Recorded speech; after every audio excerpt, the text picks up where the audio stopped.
The rain hammered against the windows of the small McDonald's in Fairhaven, a rural town hit hard by last week's violent storm.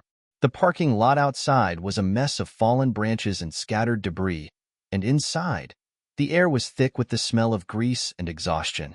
First responders packed every booth and counter stool. Firefighters in soot-streaked uniforms, paramedics slouched over coffee cups, and police officers nursing cold burgers. For them, this wasn't a meal. It was a break from chaos. Then, the door jingled. A tall man stepped in, his frame silhouetted by the dim glow of the parking lot lights. He wore a simple hoodie and jeans, but there was something unmistakable about him. Some heads turned, their tired eyes narrowing in disbelief. "Is that Elon Musk?" whispered a young paramedic at the corner table, her voice barely audible over the drumming rain. Whispers rippled through the room. It wasn't every day that one of the world's richest men walked into a McDonald's in the middle of nowhere. And yet, here he was, casually wiping rain from his forehead and scanning the menu as if nothing was out of the ordinary. "What's he doing here?" another responder murmured.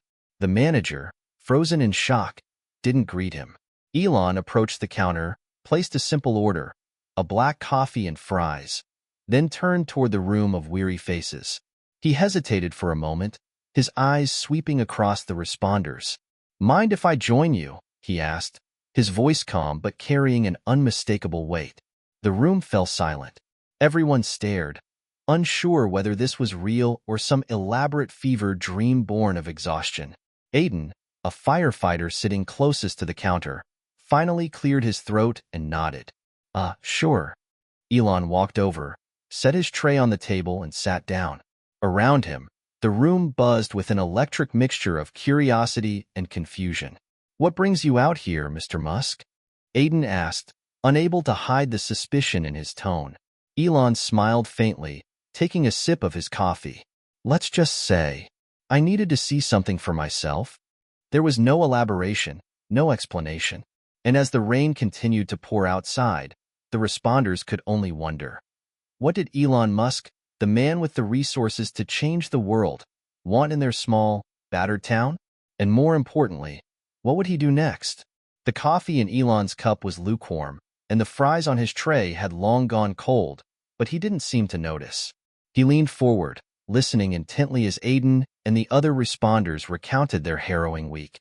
The storm had been relentless. Flooded streets, collapsed buildings, power outages.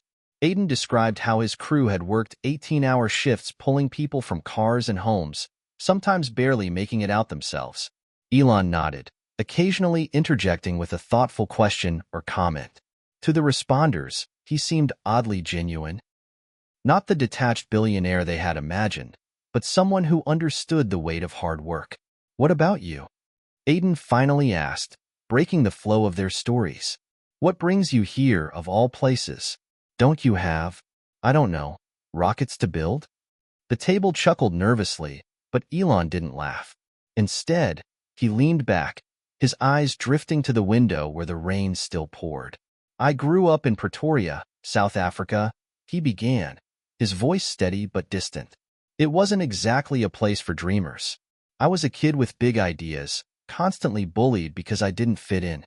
I used to think, if I could just build something big enough, smart enough, maybe I'd matter." The room grew quiet.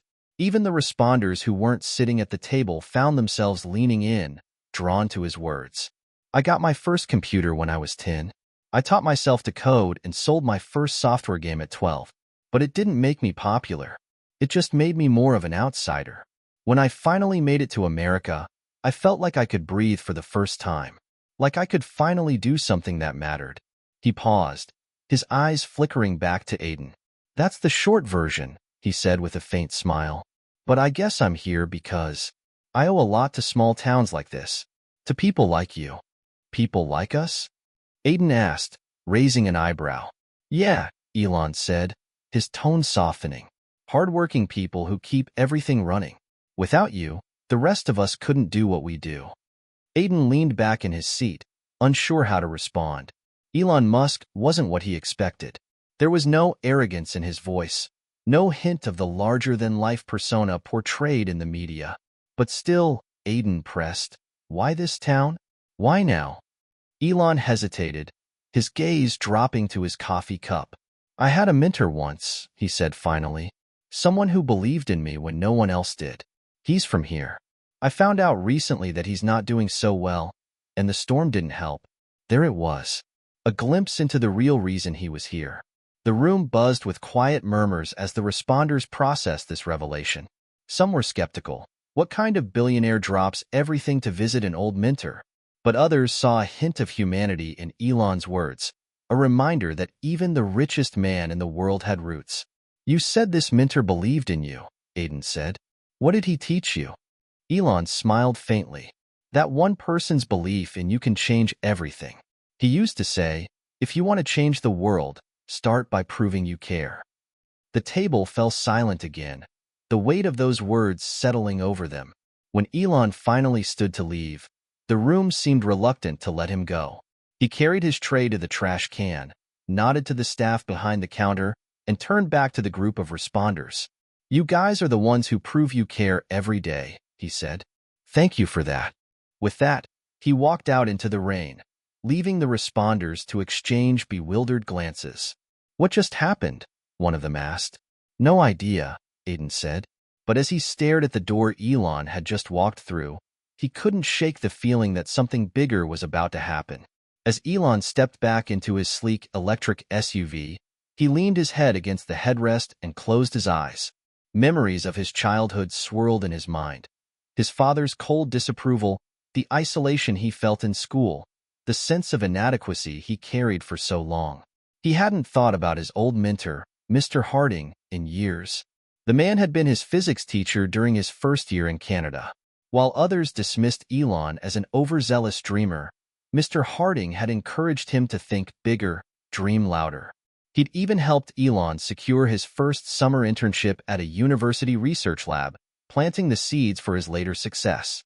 Now, Mr. Harding was sick, and as Elon had learned from a mutual acquaintance, his house had taken significant damage in the storm. Prove you care, Elon murmured to himself. He glanced at his phone, where a string of unread emails from Tesla and SpaceX executives demanded his attention. For once, he ignored them. This isn't about rockets, he muttered, starting the car. The responders lingered longer than they normally would, the conversation buzzing with theories about Elon's visit. Do you think he's really here to see some old teacher? One firefighter asked. Who knows? Aiden said. But if he is, maybe that says something about him. Or maybe it's just PR, another responder countered. Aiden didn't respond. He wasn't sure what he believed yet. But as he walked out into the rain a few minutes later, he caught sight of Elon's SUV disappearing into the distance. For a moment, he felt a flicker of something he hadn't felt in a long time. Hope. What if Elon Musk wasn't just passing through? What if he really intended to make a difference here? Aiden shook his head. Don't get your hopes up, he muttered to himself. But even as he drove home, exhausted and unsure, he couldn't help but feel that Elon's visit was the beginning of something bigger. Aiden slouched in his beat-up truck, letting the engine idle as the rain cascaded down his windshield. The rhythmic tapping of raindrops should have been soothing, but it wasn't. He felt bone-tired, not just physically but in a way that sleep wouldn't fix. The McDonald's encounter with Elon Musk had stirred something in him, a mixture of curiosity, doubt, and a faint, stubborn glimmer of hope. He didn't know what to make of it. Guys like Musk lived in a different universe, one made of cutting-edge tech and billions of dollars. Aiden's universe was full of burning buildings, shattered glass, and crying faces. He ran a hand through his wet hair and sighed. What would Elon Musk know about this kind of life? Aiden hadn't always dreamed of being a firefighter. Growing up, he'd wanted to be an architect, sketching ambitious buildings in the margins of his school notebooks. He had even started college for it, but life had other plans. His mom got sick, cancer, the kind that burned through savings faster than fire through dry timber. Aiden dropped out of school to work full-time, taking odd jobs to pay for her treatment. It wasn't enough. By the time he was 21, she was gone, leaving him with a stack of medical bills and a sense of purpose he couldn't quite define yet. The fire department wasn't his first choice. It was his last. The only steady paycheck available in their small town. At first, it was just a job, a way to keep the lights on and put food on the table. But over time, it became more. There was something about the work that got under his skin. The camaraderie of his crew, the adrenaline rush of kicking down doors, the quiet satisfaction of saving lives, even when the outcomes weren't perfect. It wasn't architecture, but it built something just as important, hope. But hope was a fragile thing. In the last 2 years, Aiden had seen more than his fair share of destruction. He'd pulled a crying toddler from a smoke-filled apartment, only to realize the child's parents hadn't made it. He'd worked a 3-car collision where a driver whispered her final words in his ear. It wore on him, the constant weight of life and death. And the storm hadn't helped. The last week had been pure chaos. Floodwaters had swallowed entire streets, trapping families in their homes. Power lines had snapped, sparking fires that spread faster than they could contain. Aiden's crew had worked around the clock, barely stopping to eat or sleep. Now, sitting in his truck with his reflection staring back at him from the windshield, Aiden wondered how much longer he could keep this up. His radio buzzed on the seat beside him, a constant reminder that even his moments of peace were borrowed. The storm had left scars across the town. Roads washed out, businesses shuttered, homes destroyed. People were resilient, sure, but resilience didn't pay for repairs. Aiden had tried not to think about his own family's situation. The old house he shared with his younger sister, Emma, and his nephew, Caleb, had taken on water during the storm. They were staying with a friend until he could find the time to fix it. But time was a luxury he didn't have, and Caleb's asthma didn't mix well with the damp, moldy air in their home. Emma, ever the optimist, had insisted they'd figure it out. But Aiden couldn't shake the feeling that he was failing them, that no matter how many fires he put out, he couldn't seem to keep his own life from burning down. Sitting there in the rain, he thought about what Elon had said back in McDonald's. Prove you care. Aiden didn't know if he believed in Elon's sincerity. Billionaires didn't come to small towns like Fairhaven to help. They came for photo ops and PR stunts. But still, something about the way Elon had spoken stuck with him. What if he did care? And even if he didn't, what would it matter? Aiden wasn't sure he had much faith left to spare. Not in himself, not in the town, and certainly not in the idea that someone with unlimited resources would choose to spend them here. A crackle from the radio interrupted his thoughts. This is dispatch. All available units respond to a structural collapse on 4th and Main. Possible entrapment. Aiden grabbed his gear without hesitation. Whatever doubts he had, they'd have to wait. The job didn't leave room for hesitation, and right now, someone needed him. As he sped toward the scene, he couldn't help but wonder if Elon Musk, the man who claimed to admire people like him, would still care after seeing the reality of what they faced. Because this wasn't about speeches or platitudes. It was about showing up when it mattered most. Meanwhile, a few streets over, Elon had parked his car in front of a house with a sagging roof and boarded-up windows. He recognized it immediately, though it had aged significantly since the last time he'd seen it. This was Mr. Harding's house. He knocked on the door, half expecting no answer. But after a long pause, it creaked open to reveal a frail man leaning heavily on a cane. His face lit up with recognition, though his voice was thin. "Elon," Mr. Harding said with a tired smile. "I'll be damned." The two men embraced awkwardly, the years between them evaporating for a moment. "It's been too long," Elon said, his voice thick with emotion. "You always said you'd come back one day," Mr. Harding replied. "I just didn't think you'd wait until my roof caved in to do it." They shared a laugh, but the humor couldn't hide the obvious. This town was hurting, and so was Mr. Harding. Inside, the house was dark and damp, the storm having taken its toll. Elon couldn't help but feel a pang of guilt. While he was launching satellites and building electric cars, his mentor had been here, struggling to make ends meet. "I want to help," Elon said abruptly. "Not just you. The whole town." Mr. Harding studied him carefully. "It's a noble sentiment," he said, "but this isn't Silicon Valley. You can't fix people's lives with a spreadsheet." "I know," Elon replied, "but I can try." And for the first time in a long time, Elon Musk felt the weight of proving that his words meant something. The sound of sirens echoed down the street as Aiden's fire truck barreled toward the scene. Smoke billowed into the rain-soaked sky, its dark tendrils twisting against the low-hanging clouds. 4th and Main wasn't just any street. It was the heart of Fairhaven's small business district. The collapsing structure was an old hardware store that had stood for decades. Now, it was a crumpled skeleton of beams and shattered glass, with cries for help muffled beneath the debris. Aiden jumped from the truck, adrenaline surging. His team was already moving, splitting into groups to assess the damage and search for survivors. "Over here!"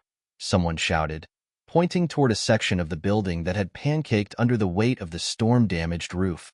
Aiden rushed to the spot, crouching to peer through a narrow gap in the debris.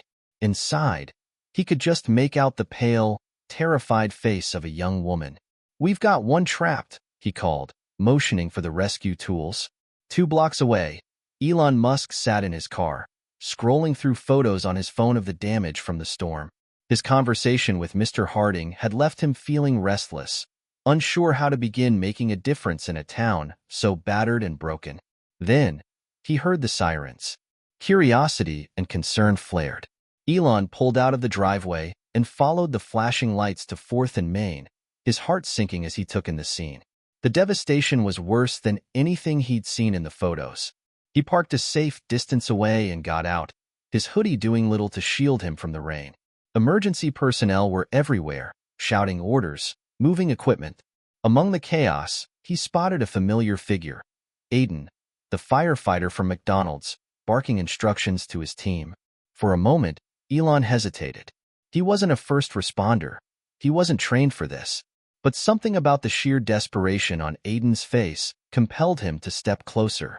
"Hold steady," Aiden shouted as his team worked to stabilize a beam that was threatening to collapse further. The young woman trapped beneath the rubble whimpered, tears streaking her dirt-smudged face. "Please," she begged, her voice trembling. "I don't want to die." "You're not going to," Aiden promised, his voice firm but gentle. "We've got you." But in truth, he wasn't sure. The beam was precarious, and the rain made the footing treacherous. Suddenly, a voice broke through the chaos. "Is there anything I can do to help?" Aiden turned, startled to see Elon Musk standing there, drenched and out of place, but unmistakably sincere. "This isn't the time for," Aiden began, but Elon cut him off. "I'm serious," Elon said, his voice steady. "Tell me what to do." Aiden hesitated. Part of him wanted to send the billionaire away. This was no place for someone untrained. But another part of him recognized the determination in Elon's eyes. "Fine," Aiden said, pointing to a pile of wooden planks nearby. "We need braces for this beam. Can you help secure them?" Elon nodded without hesitation, grabbing the planks and moving with surprising agility. He worked quickly under Aiden's direction, his face set with focus.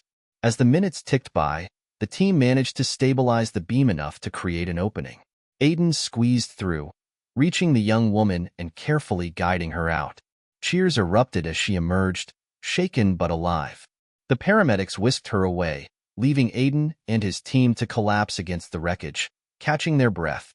Elon stood nearby, his hands scraped and muddy, his clothes soaked through. He looked at Aiden, who met his gaze with a mix of exhaustion and reluctant respect. "Not bad for a guy in a hoodie," Aiden said, managing a faint smile. Elon laughed, though the sound was tinged with relief. "Not bad for a guy who just learned what a stabilizing brace is." Despite the successful rescue, not everyone was pleased with Elon's presence. As the responders regrouped, a senior firefighter approached Aiden, his expression grim. "What's Musk doing here?" the man asked, jerking a thumb toward Elon. "He helped," Aiden replied simply. "Yeah, well, this isn't a playground," the man shot back. "We don't need billionaires running around in the middle of an active scene." Aiden sighed, knowing the man wasn't entirely wrong. But something about Elon's actions during the rescue had shifted Aiden's perspective. "He wasn't in the way," Aiden said, "and he got his hands dirty. That's more than most people would do." Later, as the responders packed up their gear and the adrenaline faded, Elon approached Aiden. "Thanks for letting me help," Elon said. Aiden studied him for a moment, then nodded. "You did good." "I meant what I said earlier," Elon continued. I want to help this town, not just with words, with action.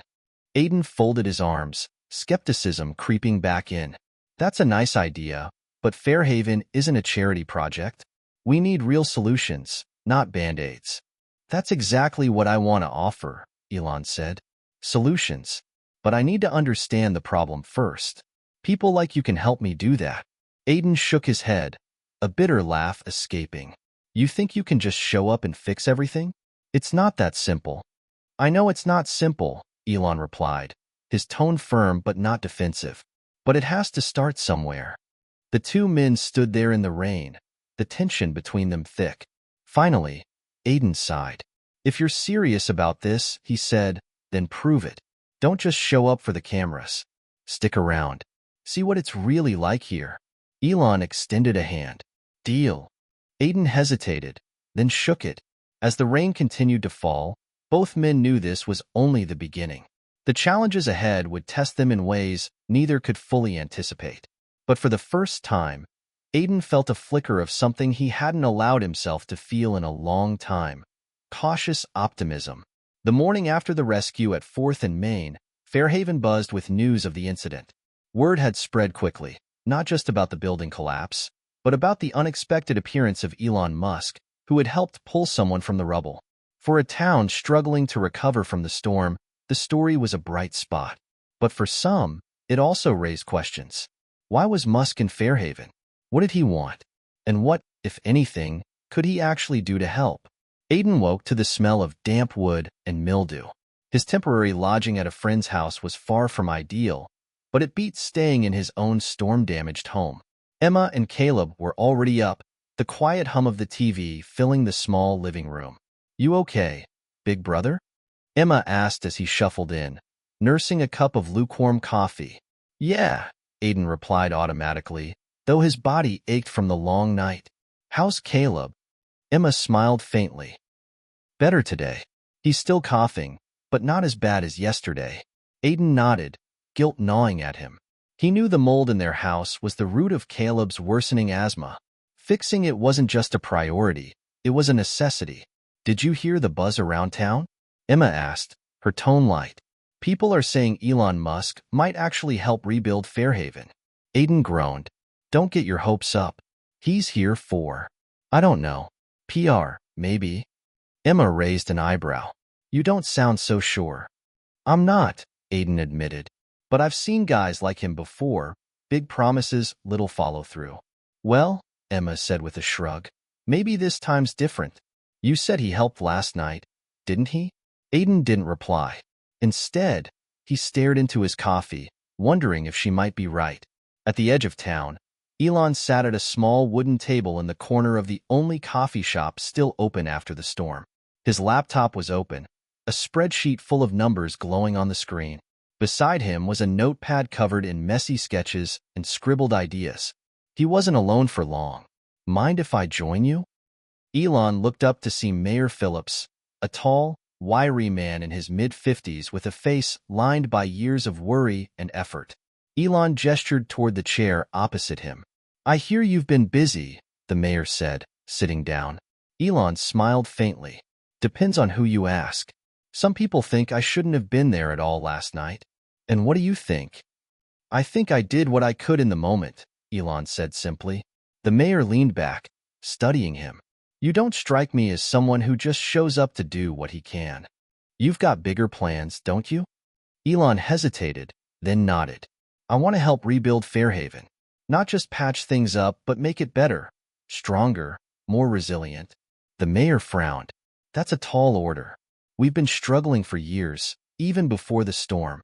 Businesses are closing. Families are moving away. This town's dying, Musk.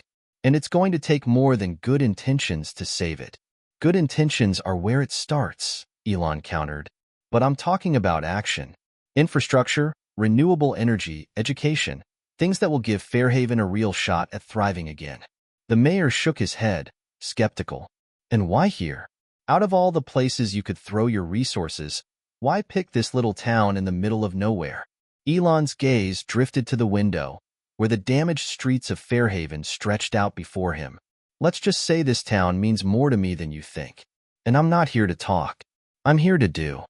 Not everyone in Fairhaven was excited about Elon's plans. At the local diner, a group of longtime residents gathered to discuss the billionaire's sudden involvement. "He's just here for the publicity," grumbled Rick, a retired mechanic.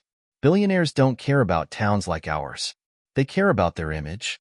"Maybe," said Lucy, the waitress, as she refilled coffee cups. "But what if he's serious? This place could use some good news for a change." Rick snorted. "Good news doesn't fix roofs or pay medical bills." Nearby, a young couple chimed in. "But what if he builds something real, like a tech hub or a new school?" Rick shook his head. "Fairhaven doesn't need tech hubs.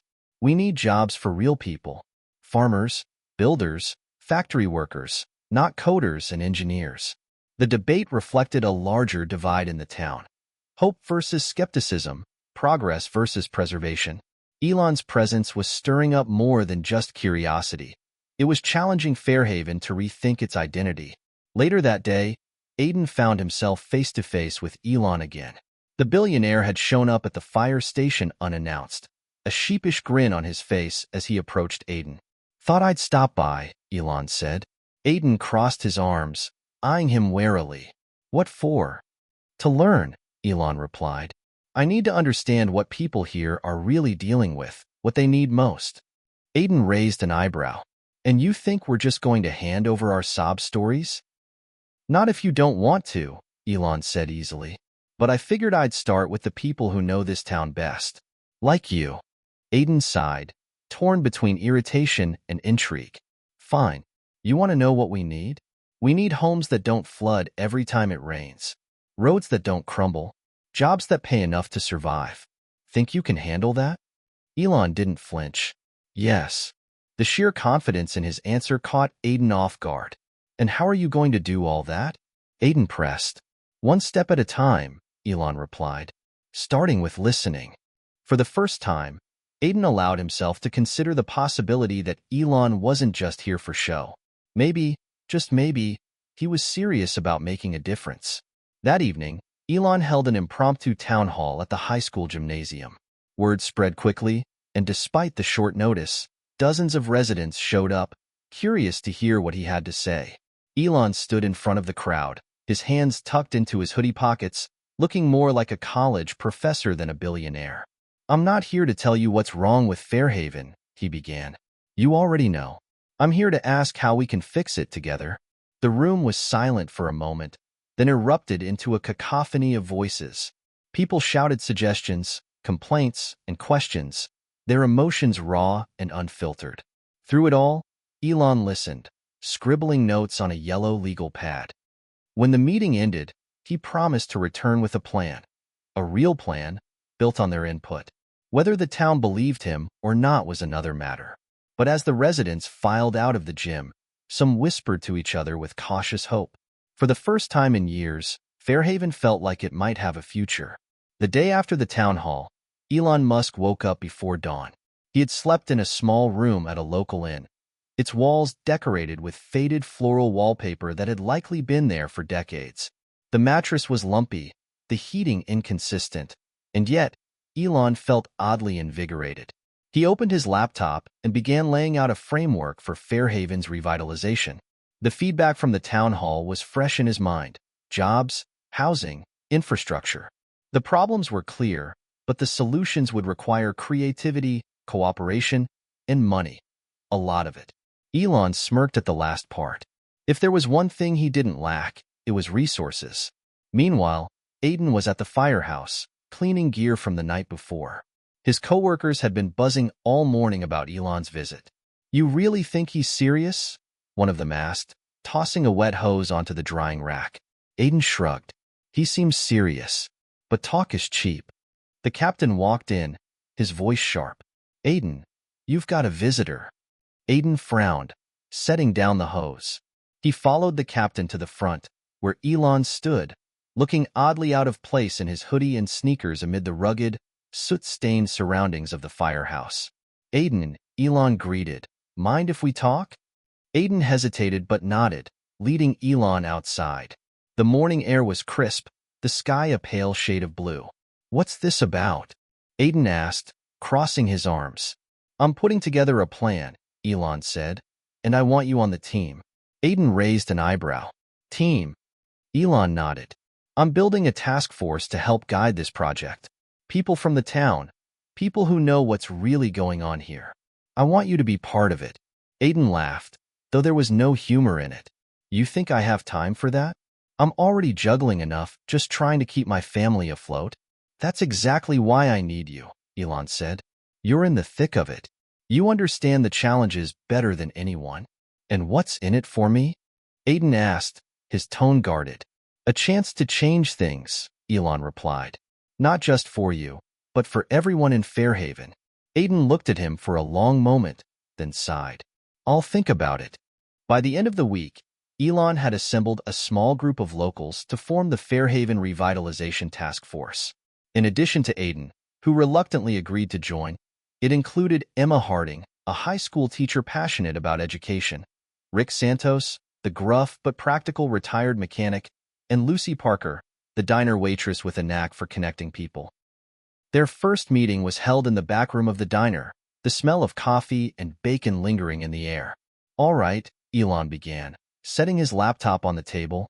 Let's talk priorities. What's the one thing Fairhaven needs most right now? Jobs, Rick said immediately.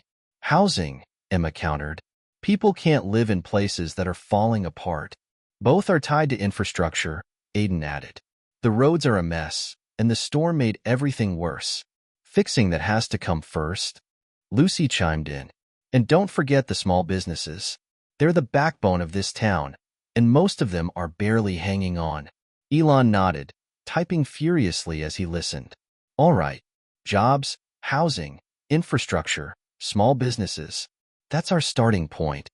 Over the next few days, Elon worked with the task force to refine his plan. It was ambitious, even by his standards, but he believed it was achievable. 1. Renewable energy hub. Convert Fairhaven into a model town for renewable energy with solar panels, wind turbines, and an upgraded power grid.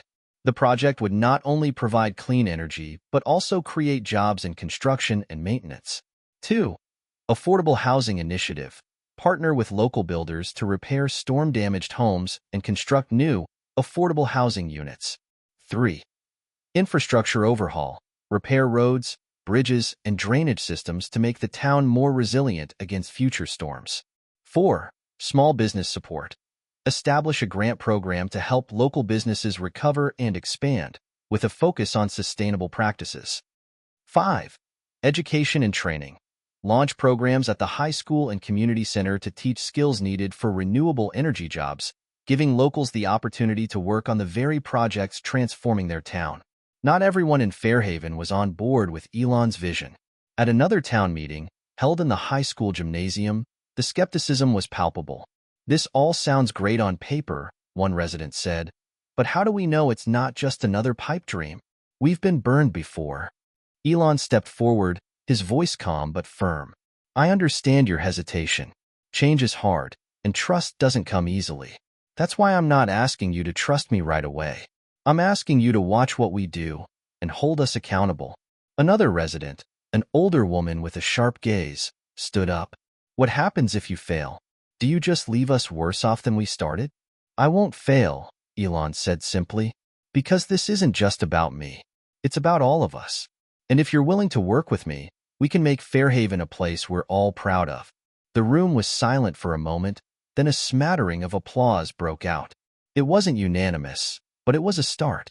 After the meeting, Aiden found himself lingering outside, watching as Elon spoke with a group of residents. Emma joined him, a knowing smile on her face. You're starting to believe him, aren't you? I don't know, Aiden admitted. He talks a good game, but there's something different about him. He doesn't seem like he's just here for show. Emma nudged him playfully. Maybe you're not as cynical as you think. Aiden chuckled, though the sound was tinged with uncertainty. We'll see. If he pulls this off, I'll be the first to admit I was wrong. As he watched Elon shake hands with the residents, a small part of Aiden dared to hope. Maybe, just maybe, this crazy plan would work. The sound of hammers striking nails and the rhythmic hum of heavy machinery echoed across Fairhaven as the first phase of Elon Musk's revitalization plan began. Construction crews were everywhere, repairing storm-damaged homes, rebuilding roads, and setting up the initial infrastructure for a renewable energy hub on the outskirts of town. For the first time in years, the town felt alive, not just surviving, but moving towards something better. Yet, as progress began, so did the challenges. Aiden was busier than ever. Between shifts at the firehouse and meetings with the task force, he barely had time to sleep, let alone handle his responsibilities at home.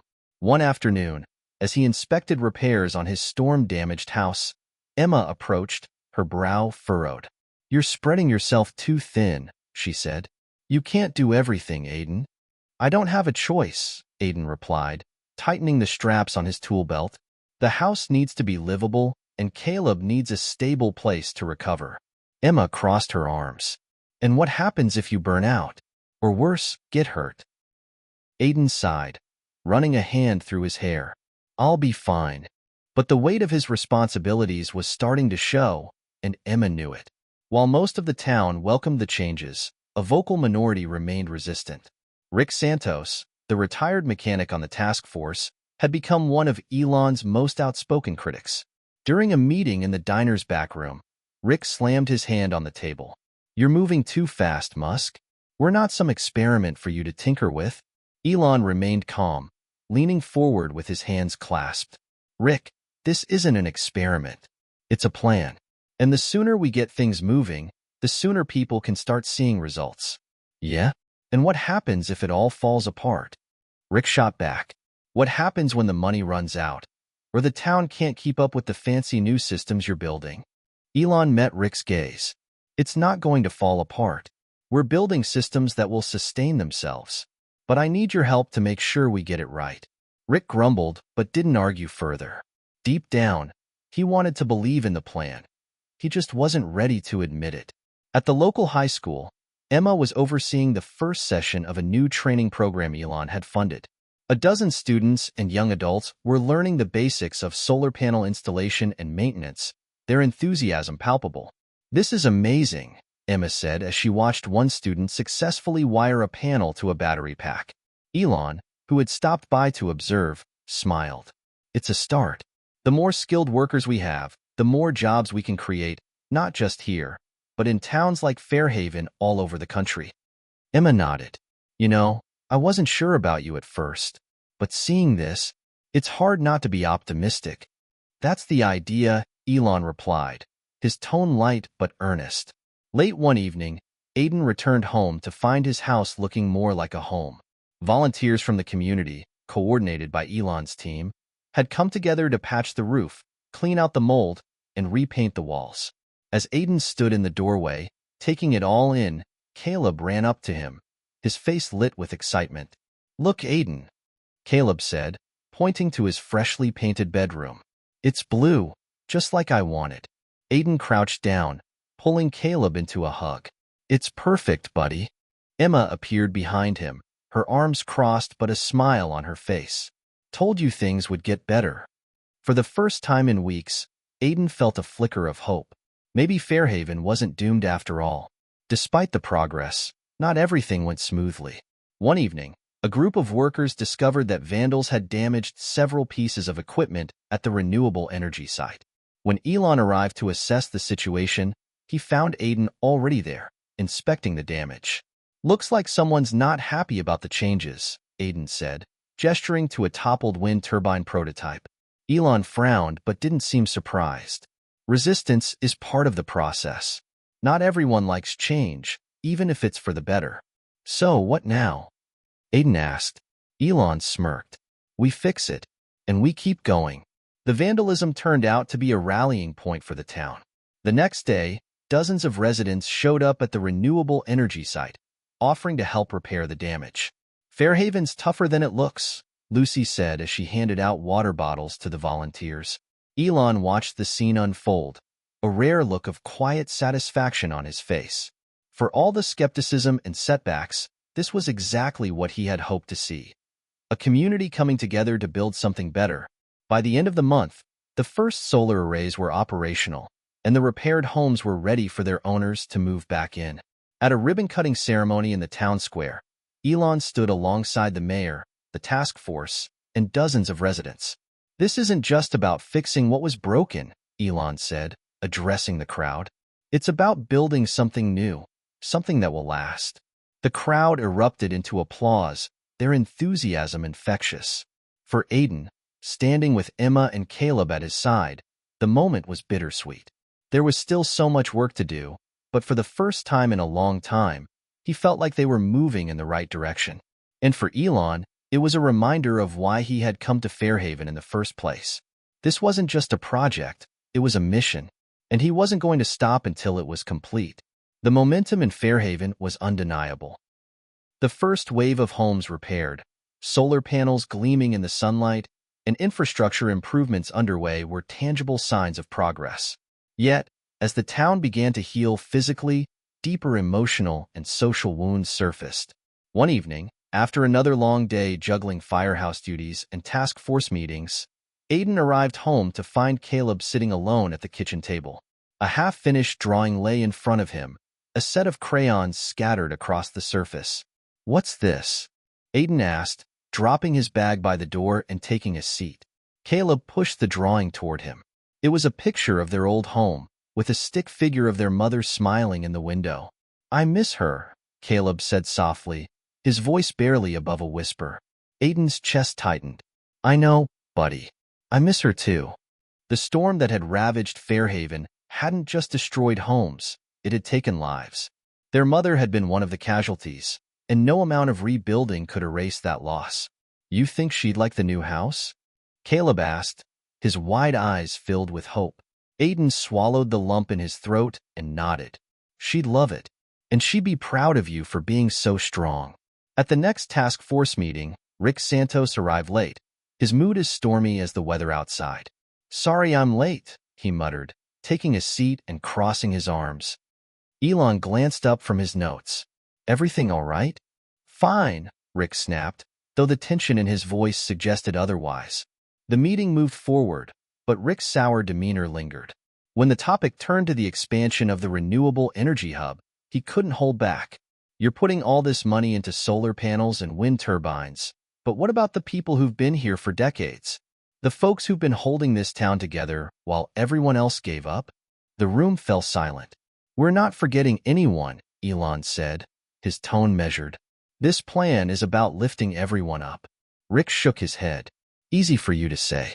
You swoop in with your billions and your big ideas, but you don't know what it's like to scrape by." Elon paused, choosing his words carefully. "You're right. I haven't lived here, and I don't know every struggle you've faced. But I do know that sitting still won't fix anything. We have to try." Rick grumbled, but didn't argue further. Aiden watched the exchange, feeling torn. Rick's frustration was valid, but Elon's determination was hard to ignore. As Emma worked to expand the education programs, she found herself facing an unexpected challenge: funding. Despite Elon's financial backing, the costs of training programs, supplies, and additional staff were piling up faster than expected. One afternoon, while reviewing budgets in her classroom, she was interrupted by Lucy Parker. "Thought you could use a pick-me-up," Lucy said, placing a cup of coffee on Emma's desk. Emma smiled. "You're a lifesaver. But unless that coffee comes with a stack of cash, I'm not sure how much it'll help." Lucy chuckled, then pulled out a notepad. "Funny you say that. I've been talking to some of the regulars at the diner. Turns out, there are a few folks in town who'd be willing to chip in, if we pitch it the right way." Emma raised an eyebrow. "You're serious?" "Dead serious," Lucy replied. "People want to help. They just need someone to show them how." Inspired, Emma and Lucy began organizing a series of community fundraisers, from bake sales to charity auctions. The response was overwhelming, and for the first time, Emma felt like she wasn't fighting an uphill battle alone. Just as the town seemed to be finding its footing, another act of vandalism rocked the community. This time, it wasn't just equipment damaged. It was one of the nearly completed solar arrays. When Aiden arrived at the site, Elon was already there, inspecting the destruction. "This wasn't just random," Elon said, his voice tight with frustration. "Someone's trying to send a message." Aiden nodded grimly. Any idea who? Not yet, Elon admitted. But we're going to find out. The incident rattled the town, but it also strengthened their resolve. Volunteers showed up in droves to repair the damage, refusing to let the vandals win. At the end of the week, the town hosted a community dinner in the park, a chance to celebrate their progress and strengthen their bonds. The smell of barbecue filled the air, mingling with the laughter of children playing tag and the hum of conversations. Aiden sat at a picnic table with Caleb, Emma, Lucy, and Rick. For the first time in what felt like forever, he allowed himself to relax. "This is what it's all about," Emma said, gesturing to the crowd. "People coming together." Rick grunted in agreement. "I'll admit, it's nice to see." Elon arrived late, carrying a tray of burgers he'd clearly overcooked. "I'm better at building rockets than grilling," he joked, earning a round of laughter. As the evening wore on, Aiden found himself feeling something he hadn't felt in years: hope. But even as the town celebrated, tension simmered beneath the surface. The vandalism, the financial strain, and the lingering doubts about Elon's plan were all reminders that the road ahead wouldn't be easy. Later that night, as Aiden tucked Caleb into bed, he couldn't shake the feeling that their biggest challenges were still to come. Fairhaven was rebuilding, yes, but rebuilding was only half the battle. The real test would be whether they could hold onto the fragile sense of unity they were beginning to find. For Elon, too, the stakes were higher than ever. He hadn't just invested his resources in Fairhaven. He'd invested his reputation, his time, and a part of himself he hadn't expected to find. And as the town braced for what lay ahead, one thing was clear. This was no longer just a project. It was a fight for the heart and soul of Fairhaven, and everyone, from Elon to Aiden to Caleb, had a role to play. Fairhaven was buzzing with progress. Solar arrays shimmered under the sun, and new structures were springing up where ruins once stood. For the first time in years, there was a sense of momentum, a belief that the future could be better than the past. But beneath the surface of the town's newfound optimism, tensions still brewed. The scars of loss and mistrust ran deep, and not everyone was ready to embrace the change. One evening, as Aiden walked Caleb home from school, he noticed a group of teenagers hanging out near the old train station. They were spray-painting graffiti on the walls, their laughter echoing through the otherwise quiet street. Aiden paused, gripping Caleb's hand a little tighter. "Stay close," he said, his voice low. One of the teens noticed him and sneered. "Hey, firefighter, you think this shiny new town's gonna fix everything?" Aiden stopped, turning to face the group. "You tell me, what are you trying to fix with that spray paint?" The teen scoffed, tossing the can aside. "Nothing's gonna change. You're just wasting your time." Before Aiden could respond, Caleb tugged at his sleeve. "Let's go, Aiden." Aiden nodded, but the exchange left him uneasy. There were still people in Fairhaven who felt left behind, and he wasn't sure how to reach them. At the high school, Emma was deep into planning the next phase of the workforce training program. She'd received new funding thanks to the community fundraisers, and she was determined to make every dollar count. "We're not just teaching skills," she explained during a meeting with her staff. "We're giving these kids and young adults a future, a reason to believe that they can be part of something bigger." One of her colleagues, Mrs. Parker, nodded. "It's ambitious, Emma, but do you really think we can get everyone on board?" Emma hesitated, thinking about the resistance she'd seen from some of the older residents. "Not everyone, but we don't need everyone. We just need enough people to believe in what we're building." Meanwhile, Rick Santos found himself lingering at the diner late one evening, nursing a cup of coffee. Elon had just left after another long task force meeting, and Rick couldn't shake the frustration he felt. Lucy, ever observant, slid into the booth across from him. "All right, spill it. What's eating you?" Rick sighed, staring into his cup. "I just don't trust him, Lucy. Musk comes in here with all his money and promises, but what happens when he gets bored and moves on to the next big thing?" Lucy leaned forward. "I get it, Rick. But what if this is different? What if he actually cares?" Rick shook his head. "I've seen too many people walk away when things get tough. Why should he be any different?" Lucy didn't have an answer. She could only hope that Elon's commitment was as real as it seemed. Back at his makeshift office in the town's community center, Elon sat alone, reviewing the latest progress reports. The vandalism had been a setback, but they'd managed to repair the damage quickly. Still, the lingering opposition from people like Rick weighed on him. He picked up his phone and scrolled through photos of the town, before and after shots of homes, schools, and businesses that had been transformed. "Am I doing enough?" he muttered to himself. His assistant, Karen, poked her head in. "Elon, you've got the meeting with the governor's office in the morning. Should I prep anything else?" Elon waved her off. "No, just the usual." Karen hesitated. "You know, you've made a lot of progress here. Don't let a few naysayers make you question it." Elon nodded but didn't reply. The truth was, he wasn't sure if he could do enough to win over the people who doubted him. Later that night, Aiden was awakened by the blaring of his pager. A fire had broken out at the renewable energy site on the outskirts of town. He sprang into action, throwing on his gear and racing to the firehouse. Within minutes, he and his team were on their way to the scene, the fire truck sirens cutting through the stillness of the night. When they arrived, flames were already consuming part of the solar array installation. Elon was there, directing his team to evacuate equipment and secure the area. "What happened?" Aiden asked, rushing to his side. "Sabotage," Elon said grimly. "Someone threw a Molotov cocktail into the site." Aiden clenched his fists. "This has to stop. Whoever's doing this is putting lives at risk." As the firefighters worked to contain the blaze, Aiden couldn't shake the anger building inside him. Fairhaven had come so far, but there were still people willing to tear it all down. The next morning, as the sun rose over a smoldering solar array, Elon called an emergency town meeting.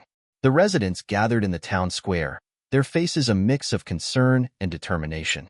Elon stood on the steps of the community center, flanked by the task force members. "This is not just an attack on me or my team," Elon began, his voice steady but firm. "This is an attack on all of us, on the future we're trying to build together." The crowd murmured in agreement. "We will rebuild what was damaged," Elon continued, "and we will do it stronger and better than before. But I need your help. This isn't just my fight, it's ours." The crowd erupted into applause, their resolve renewed. For Aiden, standing near the front with Emma and Caleb, the moment felt like a turning point. Fairhaven still had a long way to go, but the fire hadn't just destroyed. It had ignited a deeper sense of unity among the residents. And as the town came together once again, Aiden realized that rebuilding wasn't just about fixing buildings or installing solar panels. It was about rebuilding trust, hope, and a sense of community. Fairhaven was far from perfect, but it was starting to feel like home again. Fairhaven was no longer just a town trying to rebuild. It had become a symbol of resilience. The fire that had ravaged the solar array site, though devastating, only seemed to strengthen the resolve of its residents.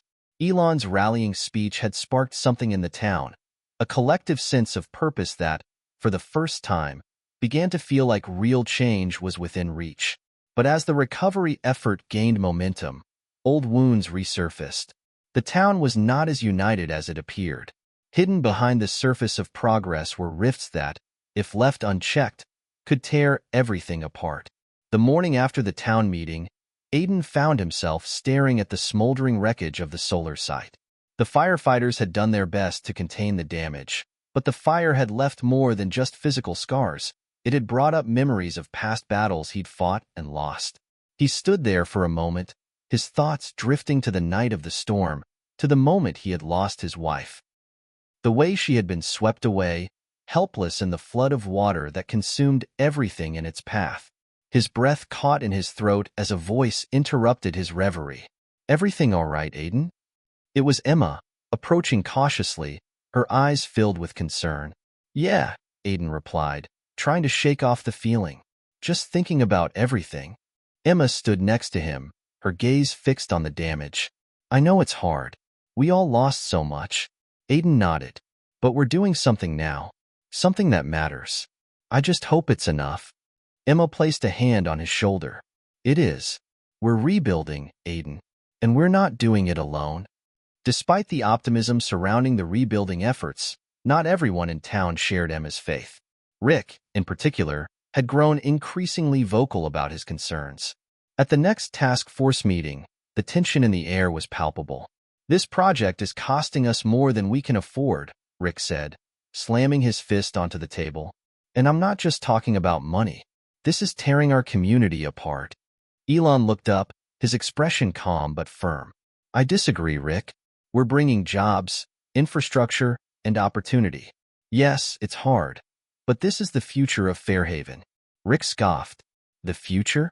All I see is people losing their livelihoods because they can't keep up with all this change. Not everyone wants to be part of your shiny new world."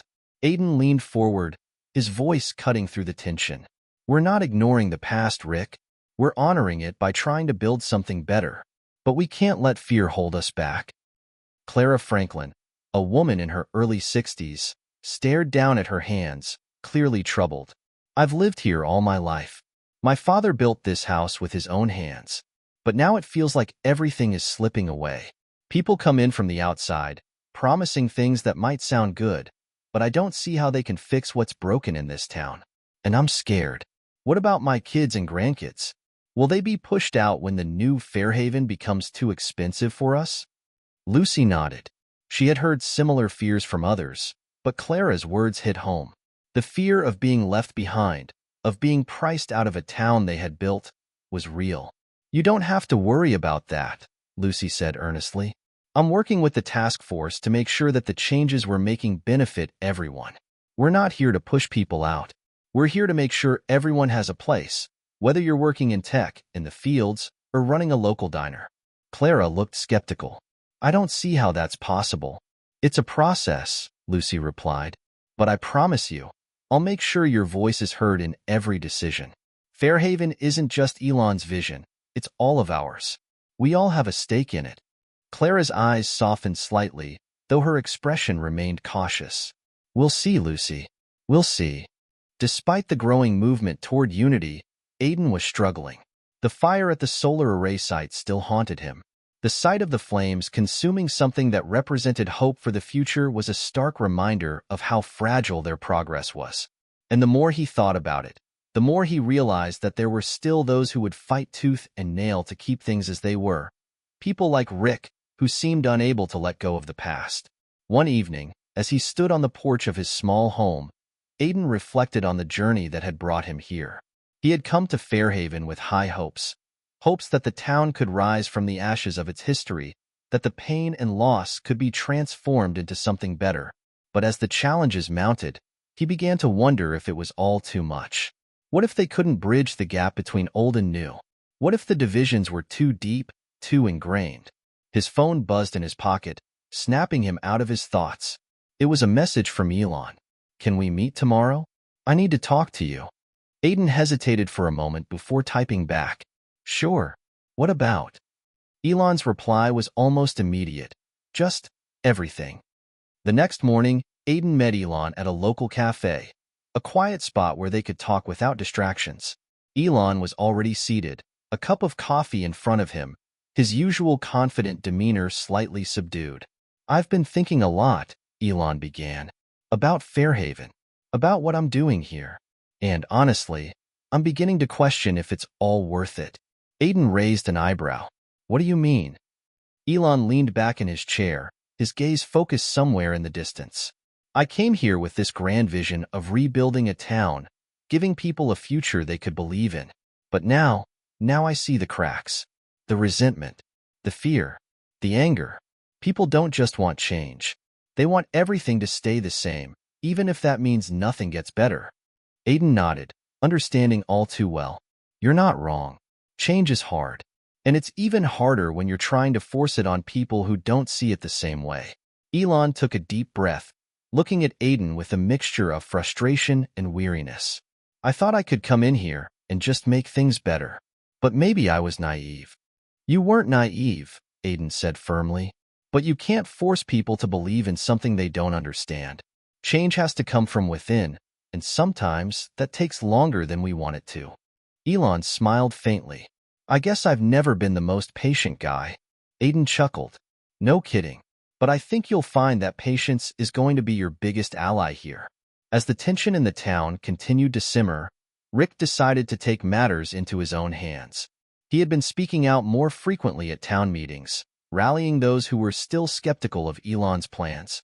The idea of a new Fairhaven, one shaped by outsiders, was something he simply couldn't accept. One afternoon, he gathered a small group of like-minded residents at the diner. "We've got to stand up to this," he said, slamming his fist on the table. "They're turning our town into a playground for the rich, and we're the ones who are going to pay the price." "Rick, are you sure about this?" one of the men asked, his voice full of doubt. "We can't fight against all of them. They've got money and power." Rick's eyes burned with determination. "It's not about money or power. It's about protecting our way of life. If we don't fight now, we're going to lose everything." But as Rick spoke, he could feel the weight of his own words. He was trying to rally others, but deep down, he wasn't sure he believed it himself. The anger in his heart was real, but was it enough to make a difference?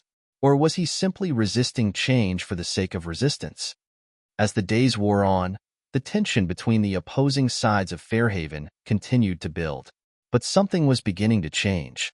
Lucy's outreach efforts were starting to show results. Conversations that had once been heated and combative were becoming more open and honest. People were beginning to listen, really listen, to each other, and that was the first step toward healing. Aiden, too, found himself thinking differently. He had always been a man of action, someone who believed that the only way forward was to push through obstacles. But now, as he saw the walls coming down bit by bit, he realized that sometimes change came not through force, but through patience and understanding. Fairhaven's future was still uncertain, but in that uncertainty lay the possibility of something better, something built on trust, communication, and the willingness to face the past and the future together. And as the days passed, it seemed that maybe, just maybe, they were on the right path. As weeks turned into months, the town of Fairhaven had undergone visible transformations.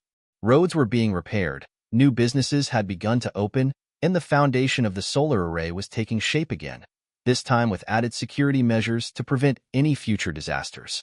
But even with all the progress, the real challenge remained: healing the rift in the town's heart, where division and mistrust had long lived. While many had rallied behind Elon's vision, not everyone was convinced. Rick's resistance to change was becoming more vocal, and the divide between the newcomers and the longtime residents seemed to be widening. Yet, amid the tension, one thing remained clear. The heart of Fairhaven was still its people, and if the town was to heal, it would require a much deeper understanding than just rebuilding infrastructure. Elon had always been driven by ambition, by the desire to create something bigger than himself, something that would outlast him. But as the tension in Fairhaven continued to escalate, he found himself questioning his methods. He had come in with the mindset that money, technology, and progress could fix everything. But he was learning that the answers weren't as simple as he had hoped. He sat alone in the office of the new community center, staring out at the town. The progress was tangible, but the cracks in the foundation of trust remained. The fire at the solar array site had been the breaking point for many, and now, people like Rick were fighting tooth and nail against anything that even hinted at change. Elon had always been able to push past obstacles, to bulldoze his way through problems. But Fairhaven was different. This wasn't about technology or business. This was about people, about their lives, their memories, and their future. And, despite all his achievements, Elon wasn't sure he knew how to heal a town that had been broken for so long. Aiden had watched the transformation of the town with a mixture of pride and unease. He had been one of the first to back Elon's vision, to trust that the future could be brighter if they all worked together. But now, as the pressure mounted, he found himself wondering if they were rushing it too much. He had spent years as a first responder, always there when things fell apart, always the one to pick up the pieces. But now, it felt like the pieces of the town were too scattered to ever truly come back together. It was late one evening when Aiden received a call from Emma. "Meet me at the diner," she said, her voice tense. The diner, once the heart of the community, had become a battleground of sorts. It was the place where residents gathered, where gossip spread, where conversations happened. Tonight, it was eerily quiet. Aiden slid into the booth across from Emma, who looked as if she hadn't slept in days. "What's going on?" Aiden asked, noticing the concern in her eyes. Emma took a deep breath. Rick's been talking to some of the other families. He's rallying against the solar project again. And now, there are talks of a town-wide protest. People are really upset, Aiden. They're scared that they're going to lose everything they've built here. Aiden rubbed his temples. I know. I've been hearing the same thing, but I don't know how to stop it. It's like everyone is just digging in their heels. Emma's eyes softened. You've got to remember, Aiden, this isn't just about the solar project or the town's recovery. This is about the people's sense of identity. They've lost so much already, and now they're being told that everything they've known, everything they've worked for, might change. It's terrifying. I get it, Aiden replied, frustration creeping into his voice. But how do we move forward if we're stuck in the past? If people can't see that we have to adapt, that we can't just hold on to what was? Emma leaned forward. Sometimes it's not about moving forward all at once. It's about meeting people where they are. We can't push them. We have to understand their fears, their concerns. And we need to show them that change doesn't mean abandoning everything they love about this town. Aiden sighed, looking out the window at the town square. He knew Emma was right, but he also knew that it wasn't going to be easy. Meanwhile, Rick was growing more determined in his resistance. He had spent his life in Fairhaven, watching it change, watching it survive, but never once had he seen it so fractured. And as much as he hated the idea of giving in to outsiders like Elon, he could see the cracks in his own resistance. The town wasn't what it used to be. People were divided, people were hurting, and he couldn't help but wonder if he was fighting for the wrong things. One afternoon, he sat with his old friend, Tom, in the backyard of his house, the conversation drifting from one topic to another. You've been quiet lately, Tom remarked. You don't seem as sure about all this anymore. Rick didn't respond right away, but when he did, his voice was weary. I don't know, Tom. I thought I was doing the right thing, but now I'm not so sure. Tom gave him a questioning look. What do you mean? Rick's gaze fell to the ground. I've been fighting so hard to keep things the way they were. But maybe that's not the answer. Maybe I'm just holding on to something that's already gone. Tom didn't say anything for a long moment. Finally, he spoke. Rick, the town is changing. It's not just about the solar project or Elon or any of that. It's about the people. And if you really want to protect this town, maybe it's time to start listening to them. All of them. Rick looked at his friend, unsure what to say. He had spent so long resisting change, but now, he wasn't so sure that resisting was the answer. The next town hall meeting was scheduled, and the stakes had never been higher. Residents were divided, with some supporting Elon's vision of a future built on innovation, while others, like Rick, feared that the town was being left behind. Aiden and Emma were there, sitting at the front, hoping that the meeting would remain civil. Elon was present as well, determined to speak directly to the people. As the meeting began, the tension was palpable. People were ready to voice their opinions, and no one seemed willing to back down. Elon stood at the podium, his voice steady as he addressed the crowd. I know there are many concerns about the changes happening here in Fairhaven, but I also know that we cannot keep looking backward. We need to look forward, together. Change is hard, yes, but it is necessary. And I believe that if we come together, we can build something that benefits everyone in this town. The room was silent for a moment before Rick stood up, his voice rising above the murmurs of the crowd. What you don't understand, Elon, is that this town was built on something different. It was built on hard work, on community, on family. And now, you're asking us to forget that. Elon took a deep breath, his expression softening. I don't want you to forget anything, Rick, but we can't be afraid to change. We can still honor the past while building a future that works for everyone. For the first time, Rick hesitated. The words were sinking in, but the fear was still there. Aiden stood up next, his voice calm but firm. We can't deny the past, but we also can't keep fighting against progress. We have to find a way to bring everyone together. We have to listen to each other, understand each other. Only then can we move forward. And in that moment, something shifted in the room. The hard lines of resistance began to soften, and the town of Fairhaven realized that the true challenge wasn't in the construction of new buildings or the development of solar power. It was in rebuilding the most important thing of all, the trust and unity of its people. The town hall meeting had ended, but its echoes lingered in the hearts of everyone who had attended. For the first time in months, there was a quiet optimism in the air, though it was still fragile. As Aiden and Emma walked out of the meeting room, they exchanged a glance that said everything. This was just the beginning, but it felt like a pivotal moment. The conversation in the town hall had opened up a path to dialogue. People were listening now, really listening. It wasn't just about the solar project or Elon's vision anymore. It was about finding a common ground. It was about healing the deep divide that had formed between progress and tradition, and about realizing that the future of Fairhaven could only be built by both sides coming together.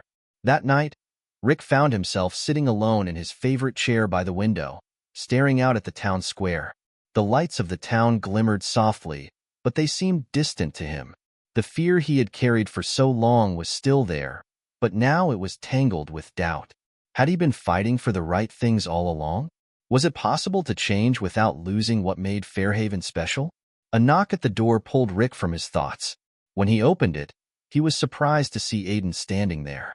"You're not alone in this," Aiden said simply. Rick nodded, unsure how to respond. "I don't know what to think anymore, Aiden. I've spent my whole life fighting to preserve the past. But what if the past isn't enough to build the future?" Aiden leaned against the doorframe. "I've been asking myself the same thing. It's hard to let go, Rick. Hard to admit that we can't keep holding on to what was. But we can still hold on to what matters. The community, the values, the people. That's not going anywhere, no matter what changes." Rick looked down at the ground, his mind racing. He had been so consumed with fear and resistance that he hadn't stopped to think about the possibilities. "I just don't want to lose everything we've worked for." Aiden's voice softened. "I don't think we have to lose anything, but we can't keep fighting change forever. We have to learn to work together." There was a long pause. Finally, Rick sighed, looking up at Aiden. "Maybe I've been wrong. Maybe it's time for me to listen. Maybe it's time to change the way I've been thinking about this whole thing." Aiden smiled, placing a hand on Rick's shoulder. "It's not about being right or wrong. It's about finding a way forward. Together." As the days passed, Emma worked tirelessly to keep the conversation going. She knew that Rick wasn't the only one struggling with the idea of change. Many people in Fairhaven still didn't trust Elon or the new direction the town was taking. She had to find a way to show them that change didn't have to mean losing everything they loved about their home. She organized small community meetings, ones where the conversation could be less formal and more personal. She invited people from both sides of the debate, those who supported Elon's vision and those who opposed it. At these meetings, everyone could speak openly, share their concerns, and hopefully begin to understand one another's perspectives.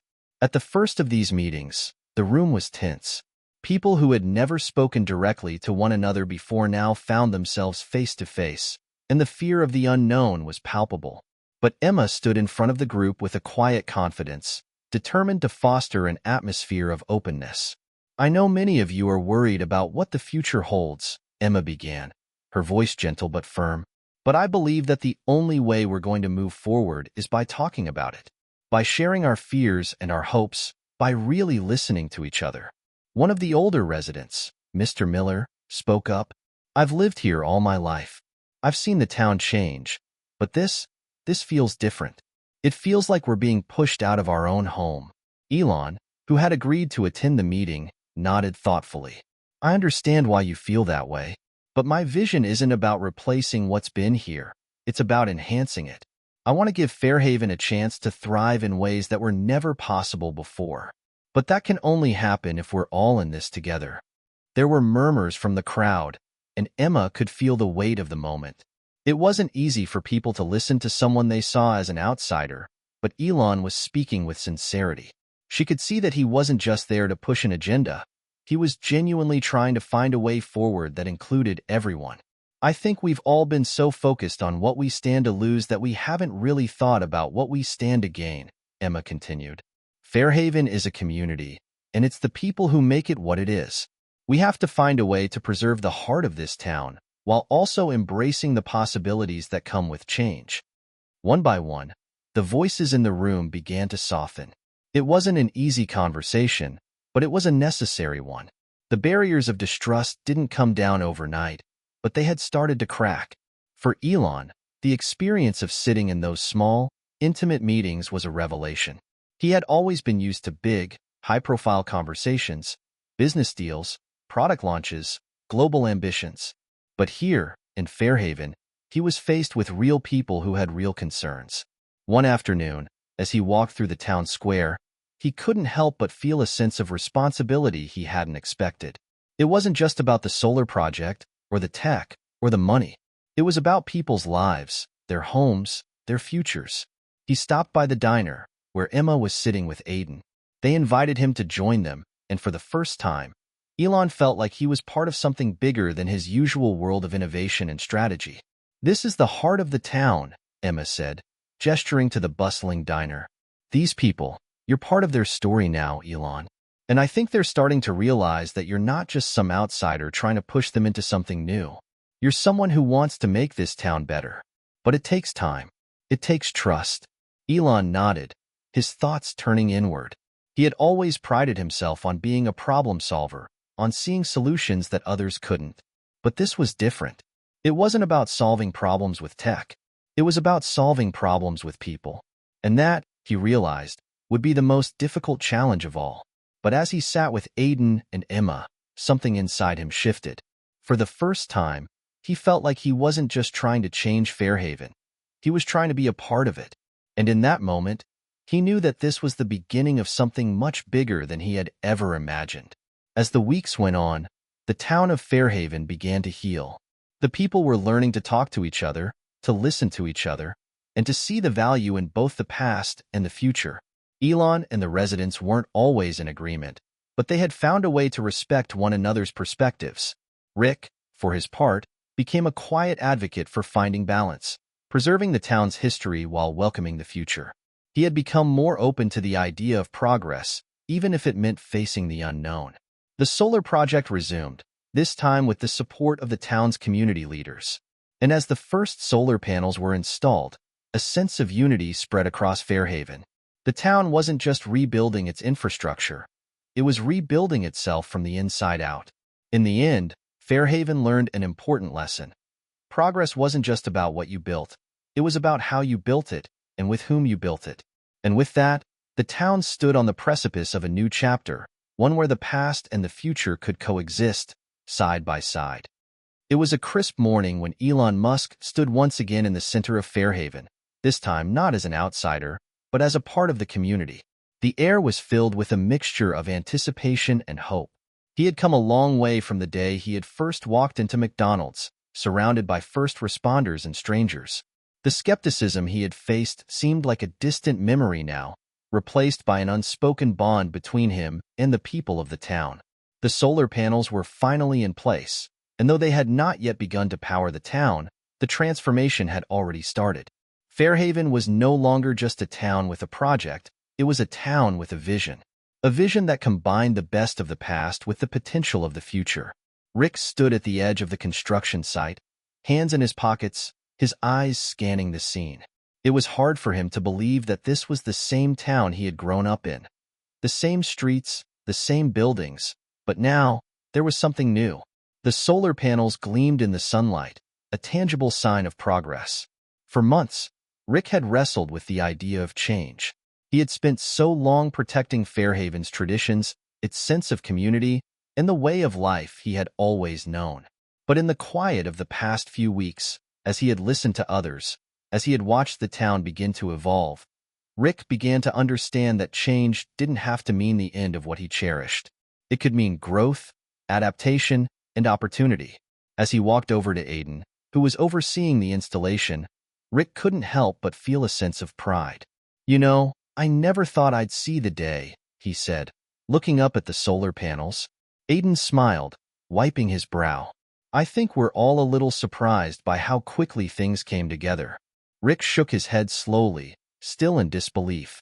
"Yeah, but the more I think about it, the more I see it's not just about solar energy. It's about giving the town a chance to thrive in a way we've never imagined. We're not throwing away the past, but we're finding a way to move forward without losing ourselves in the process." Aiden looked at him with respect. It took a lot of courage to come around to that, Rick. But you're right. We're building something new, but we're doing it together. That's the only way it's going to work. Emma had become an unexpected leader in the town's transformation. She wasn't the loudest voice in the room, but she was the one who had held the threads of unity together when things seemed impossible. Her work in fostering communication, in listening to the concerns of every resident, had paid off. She sat in the town hall that afternoon, looking out the window as people milled about outside. It was a quiet moment, one she rarely allowed herself to have. But it was a time for reflection, for understanding how far the town had come. When she first got involved, she had believed in the power of progress, but she had also understood the importance of empathy. Fairhaven's journey had been one of balance, and as Elon had come to realize, it wasn't just about pushing forward with technology. It was about integrating that technology into a community that had long thrived on simplicity, relationships, and a sense of history. Her phone buzzed, snapping her out of her thoughts. It was a message from Elon. "I think we're on the verge of something big, Emma. The town is ready. But more importantly, I think we're ready for each other. Let's make sure we don't lose sight of that." Emma smiled to herself. Elon had changed in ways she hadn't expected. He had learned, just like the rest of them. As Elon walked through the streets of Fairhaven, he couldn't help but feel a deep sense of gratitude. He had come here with a vision, with plans to revolutionize the town, to bring it into a new era. What he hadn't anticipated was how much he would learn from the people he had come to help. The town had taught him a lesson in humility. In every conversation, in every meeting, in every disagreement, he had been reminded that progress wasn't just about data or algorithms. It was about people, their fears, their dreams, their hopes. He had stood on the edge of that vision, unsure if it was even possible to unite the divided town. But now, as he stood in the middle of it, he realized that the true power of change lay in the people who embraced it, in the way they learned to trust one another and work toward a common goal. He walked up to the solar panel installation site, where Aiden and Rick were still talking. They looked up as he approached. "You look like you've got a lot on your mind," Aiden said with a grin. Elon chuckled. "I do. I've been thinking about how far we've come. When I first got here, I didn't know if this was even going to work. But now, I see something different. I see a town that's ready for the future, but also one that has preserved what's important." Rick, who had once been skeptical of everything Elon stood for, nodded slowly. "You're right about that. We've been through a lot of changes, but it feels different now. It feels like we're building something real." The day the solar project was officially turned on, the whole town gathered for a celebration. It was a simple event, but it held a lot of meaning. People mingled, shared stories, and reflected on how far they had come. The streets were filled with laughter, and there was a sense of hope in the air that hadn't been there before. Elon, Rick, Aiden, and Emma stood together, watching the crowd. The sun was setting, casting a warm glow over the town. "I never thought I'd see the day," Rick said, his voice filled with wonder. "But here we are, and I'm proud of it." Elon turned to him, a sincere smile on his face. "Me too, Rick. Me too." Emma placed a hand on Rick's shoulder. "This is just the beginning. We've got a long road ahead, but I believe we're ready for it." Together, as the crowd cheered and the solar panels hummed with life, it was clear that Fairhaven had found a new beginning.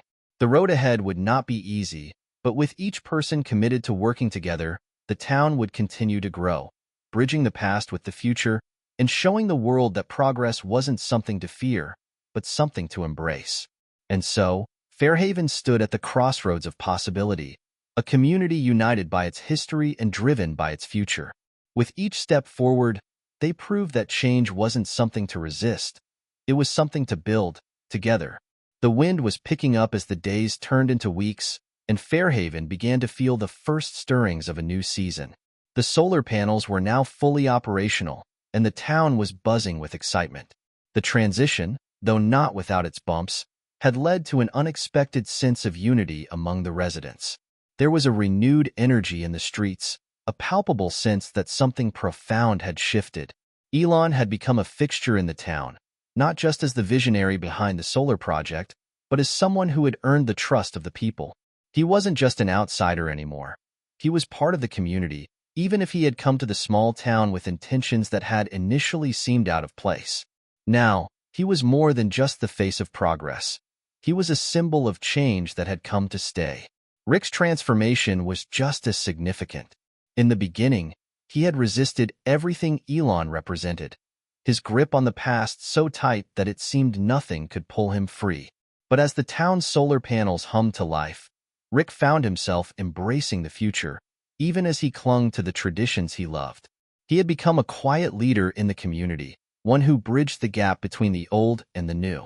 One evening, Rick stood by the now-illuminated town square, watching as the lights of Fairhaven flickered to life.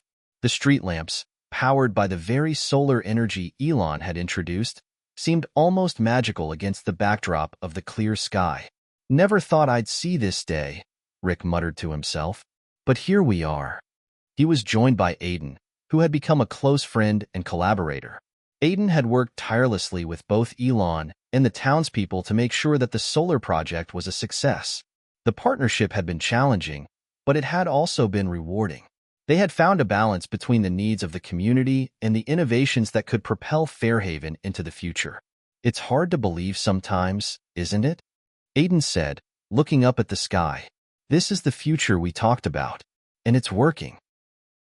Rick nodded slowly, a contemplative expression on his face. "I've learned a lot, Aiden, about change, about holding on to what matters, but also being willing to let go when it's time. This feels right. I didn't see it at first, but now I do. Fairhaven's not just surviving anymore, it's thriving." As the days passed, Elon spent more time in the town, working alongside the people, not as a CEO with an agenda, but as someone who had become an integral part of the very fabric of Fairhaven. He had made his mark in many places before, but this small town had changed him in ways he hadn't expected. One evening, after a long day of meetings and discussions, Elon found himself walking down the main street, his thoughts quiet but ever-present. The town felt different now. The fear, the resistance, it had all softened. People weren't just welcoming change, they were embracing it. But it wasn't just the technology that had won them over. It was the shared effort, the understanding that they weren't abandoning their roots, but instead strengthening them. Elon stopped outside the diner, the place where it all had started. He smiled to himself, remembering the first time he had walked in, unsure of what to expect and how far he had come since that day. As he stepped inside, he was greeted with nods and smiles from familiar faces. The community had warmed to him, not because of his wealth or status, but because they had seen the real person behind the projects, the one who cared about the town and its people. "You look thoughtful, Elon," Emma said from her seat at the counter. Elon chuckled softly. "I guess I am. I was just thinking about how much has changed in such a short time. When I first came here, it felt like a mission to make something happen. But now, I don't just see a project. I see a town. I see people." Emma leaned back in her chair, studying him with a knowing look. "It's not just about the technology, is it? It's about connection. And you've made a lot of connections here, Elon." Elon smiled, a genuine smile. "I guess I didn't realize how much I needed that. But you're right. It's about building something together. Not just solar panels, not just infrastructure, but a community. I think that's what I've been searching for all along." Emma's eyes softened. "You've been a part of something bigger than you realized, Elon. And so has everyone here." As Fairhaven continued to grow and evolve, the solar project became more than just a symbol of progress. It became a catalyst for change in ways no one had anticipated. The town was no longer just a sleepy community. Fairhaven had become a model for other small towns across the country, showing that it was possible to embrace the future without losing sight of what made a place special. Rick had found a new role as a liaison between the residents and the technology that had been introduced. He helped ease the concerns of those who were still unsure, offering them a bridge between their past and the present. He spoke at town meetings, explaining how the solar panels were not just saving energy but saving money for the town, providing jobs, and bringing the community together. Aiden, who had initially been a behind-the-scenes worker, had risen to a leadership position, helping to manage the town's transition into a new era. He was a vocal advocate for renewable energy and had become a spokesperson for Fairhaven's future. Emma, ever the facilitator, worked to ensure that the town stayed connected. She organized events, brought people together, and made sure that everyone's voice was heard. Her efforts had ensured that the changes were not just technological but cultural. And Elon? Well, Elon had found a place in Fairhaven that he never expected. He wasn't just the tech mogul anymore. He was a partner, a friend, and a fellow citizen of the town. He had come to Fairhaven to change the world, but in many ways, it was Fairhaven that had changed him. The day of the town's anniversary arrived, marking 1 year since the solar project had been launched. The entire town gathered at the community center, where a celebration had been planned to honor the progress they had made together.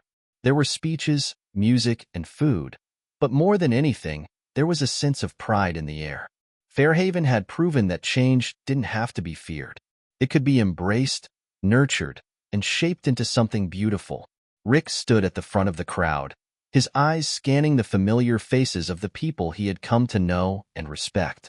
He never could have imagined this moment a year ago. The town he had fought so hard to protect was now stronger than ever.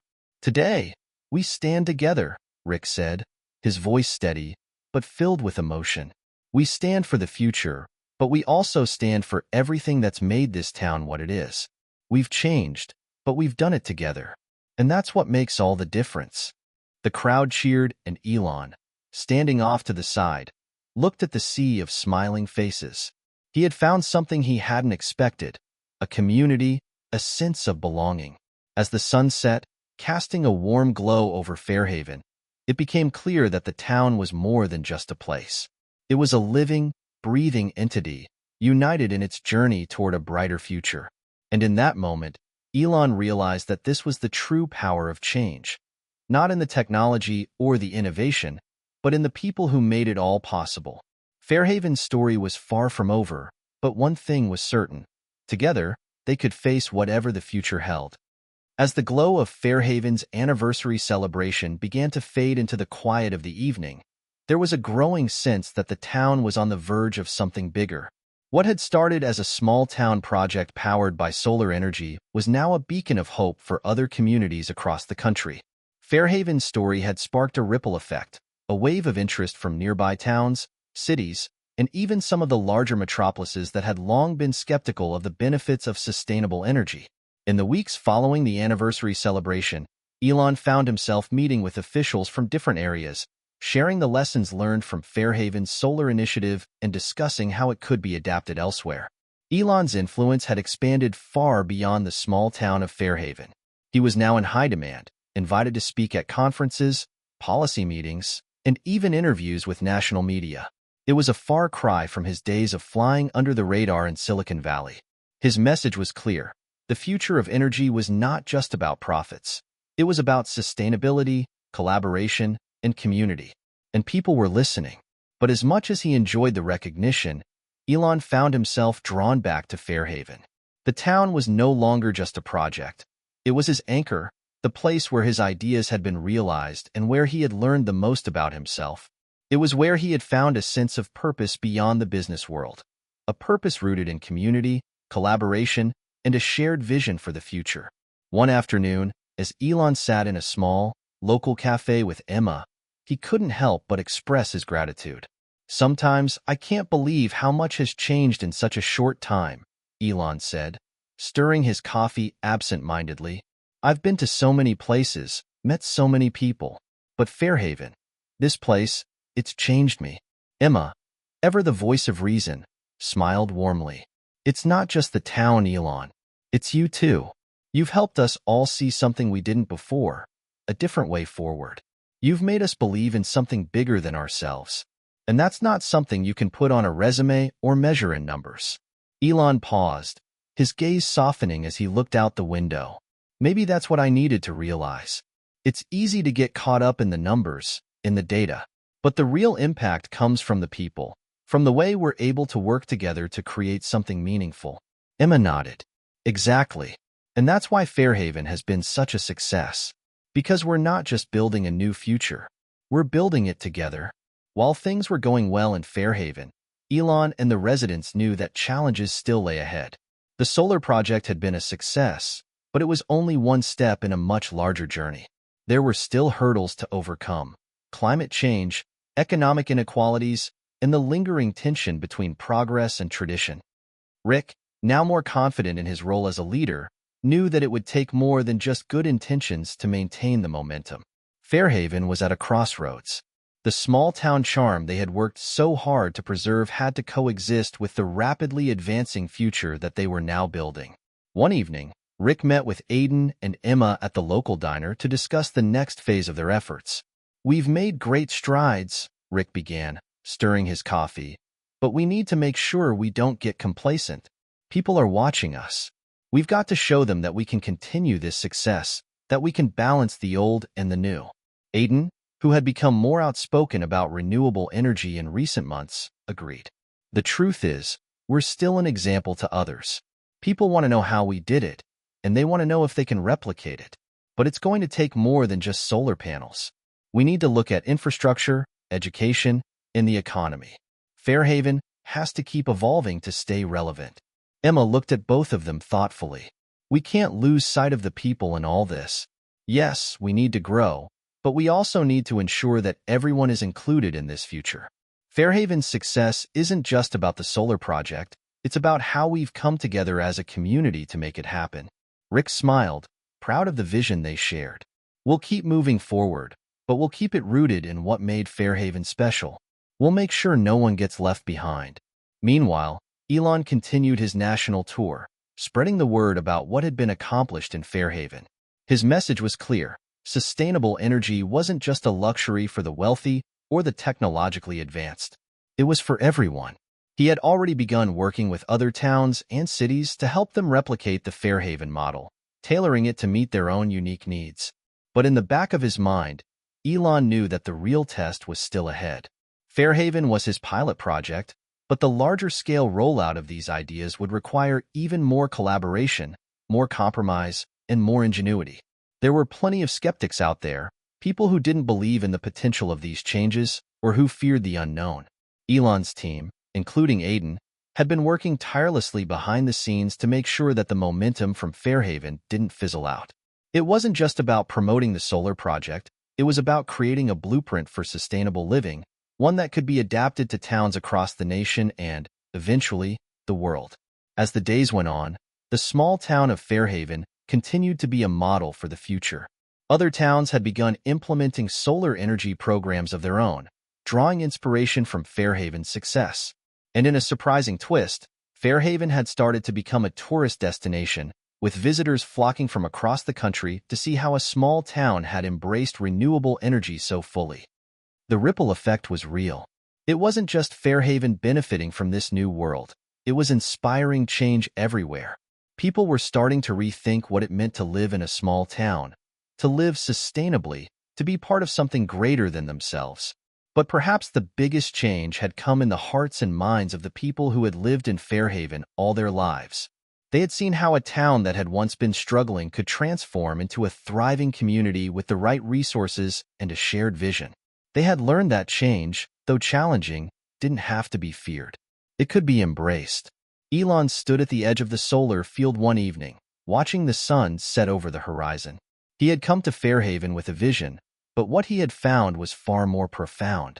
He had found a community that believed in the future and in each other. This, he realized, was what he had been searching for all along.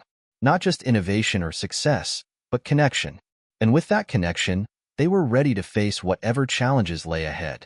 Together, as the winter months settled over Fairhaven, the town's solar-powered lights continued to shine bright, a testament to their collective effort. But the quiet of the season also brought with it the weight of what was to come next. Elon, Rick, Aiden, Emma, and the rest of the Fairhaven community knew that the future of the town rested on their ability to keep adapting, to continue learning, and to take bold steps forward. Despite the success of the solar project, there were still numerous challenges on the horizon. Sustainability was never an easy fix. It required constant innovation and a willingness to tackle the complex problems that came with it. Elon had made it clear from the start.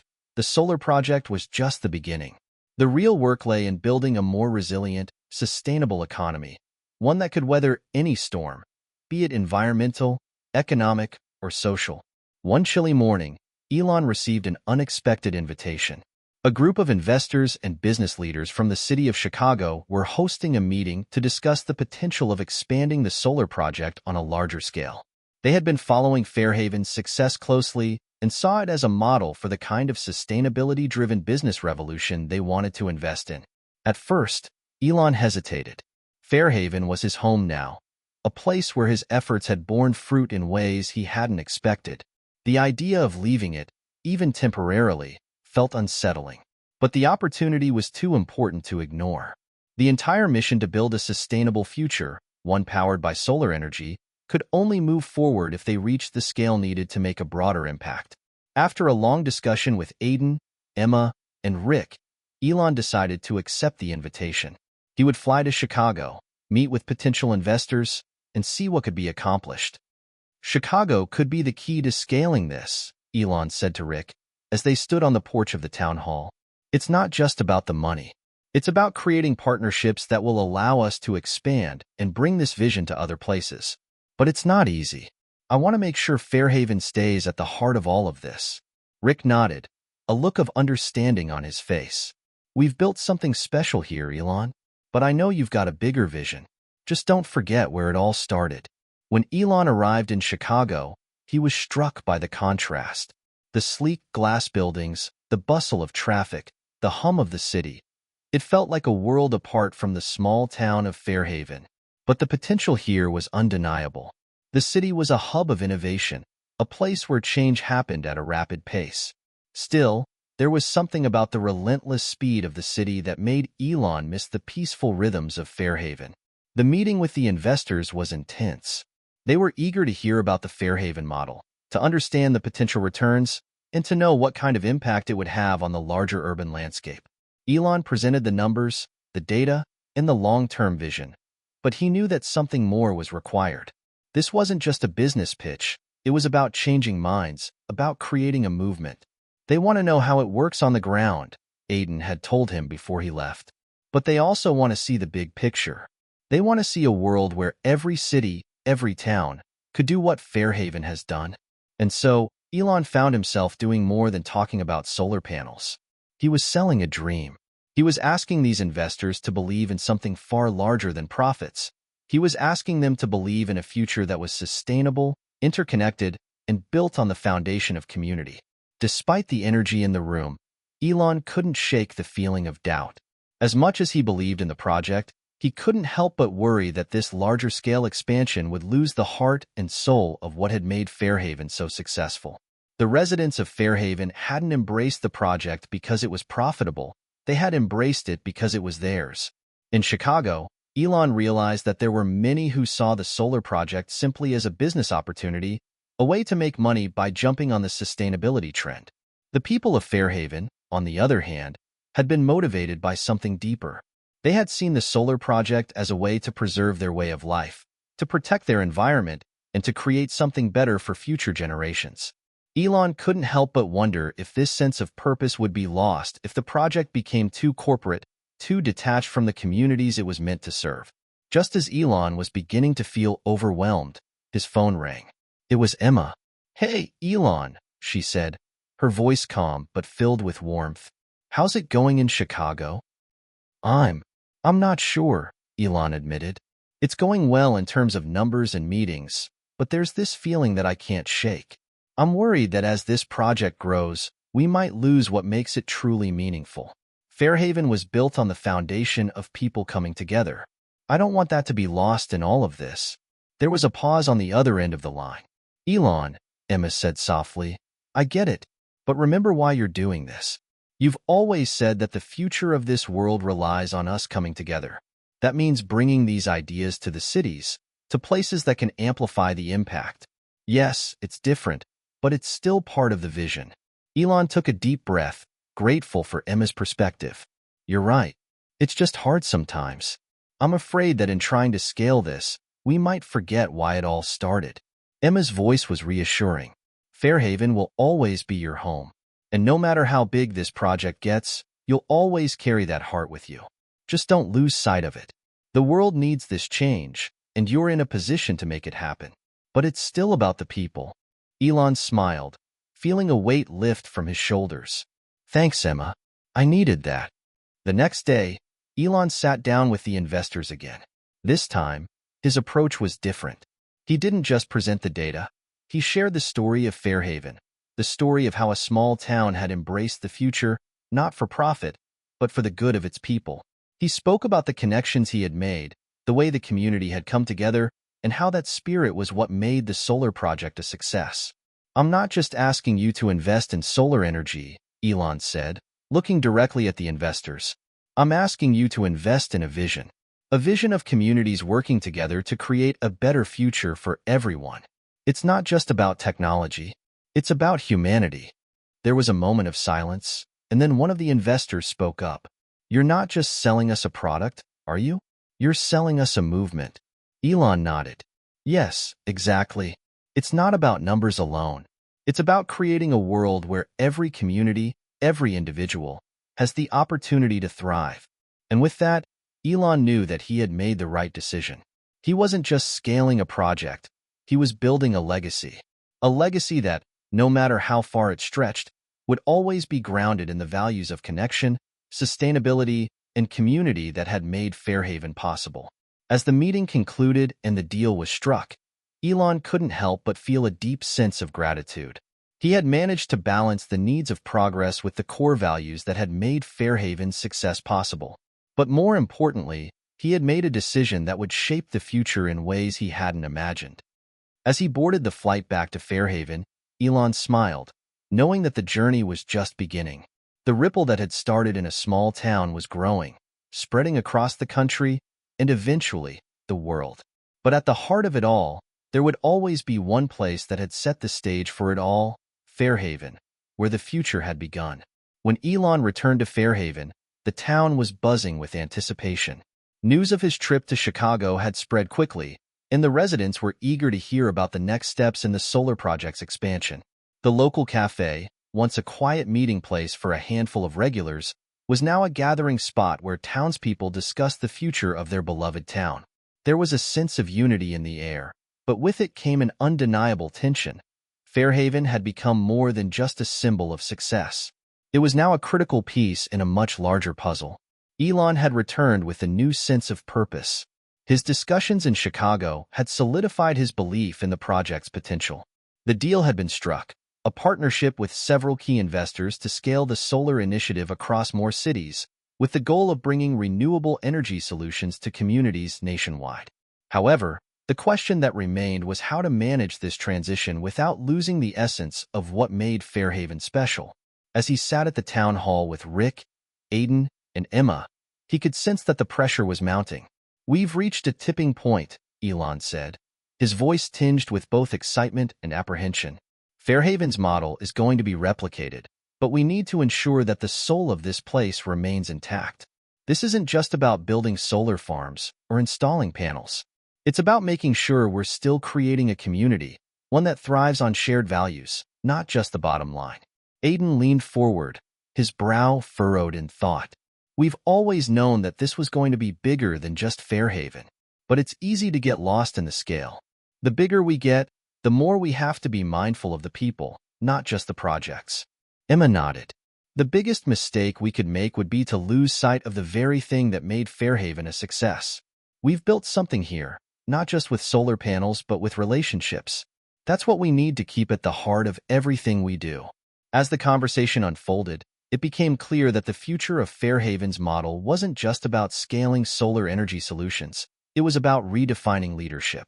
Elon had been a catalyst, but the true strength of the movement lay in the community that had rallied behind him. Fairhaven had flourished because its people had been engaged from the start, because they had a hand in shaping its future. This wasn't a top-down initiative, it was a collective effort. I think it's time we start empowering more people to take on leadership roles, Elon said, a sense of clarity in his words. We've always emphasized community here, but we need to create more avenues for people to step up, especially as we expand.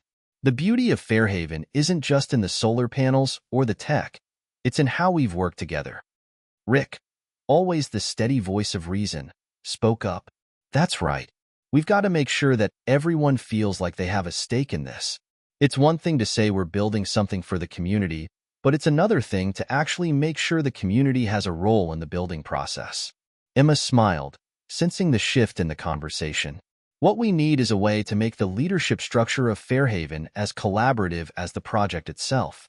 If we can do that, then the expansion will succeed not because of what's being built, but because of who's building it. To solidify the direction, the team decided to hold a town meeting. They invited everyone in Fairhaven to gather and hear directly from Elon and the other leaders about what the future of the solar project and the town itself would look like. The meeting was held at the town hall, a place that had become symbolic of the community's unity and forward-thinking spirit. As the people gathered, Elon stood before them, feeling a mixture of excitement and nervousness. This wasn't just about sharing news, it was about listening.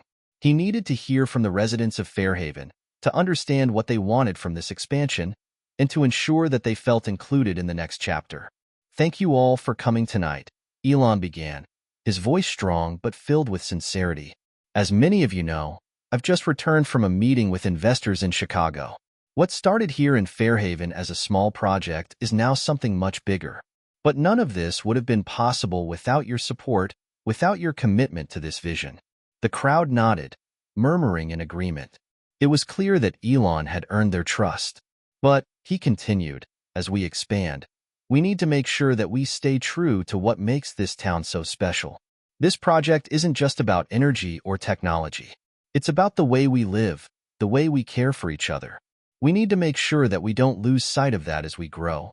A voice from the crowd called out, "What does this mean for us, Elon? What role do we play in the future of Fairhaven?" Elon paused, taking a deep breath. "That's exactly why we're having this meeting. I don't want this to be just something that's happening to you. I want this to be something that you're a part of. We're looking at ways to make leadership more collaborative, to give more people in the community the opportunity to shape the direction of Fairhaven's future. This isn't just my vision. It's all of ours." The room grew quiet as the weight of his words settled in. There was a palpable sense of excitement, but also a sense of responsibility.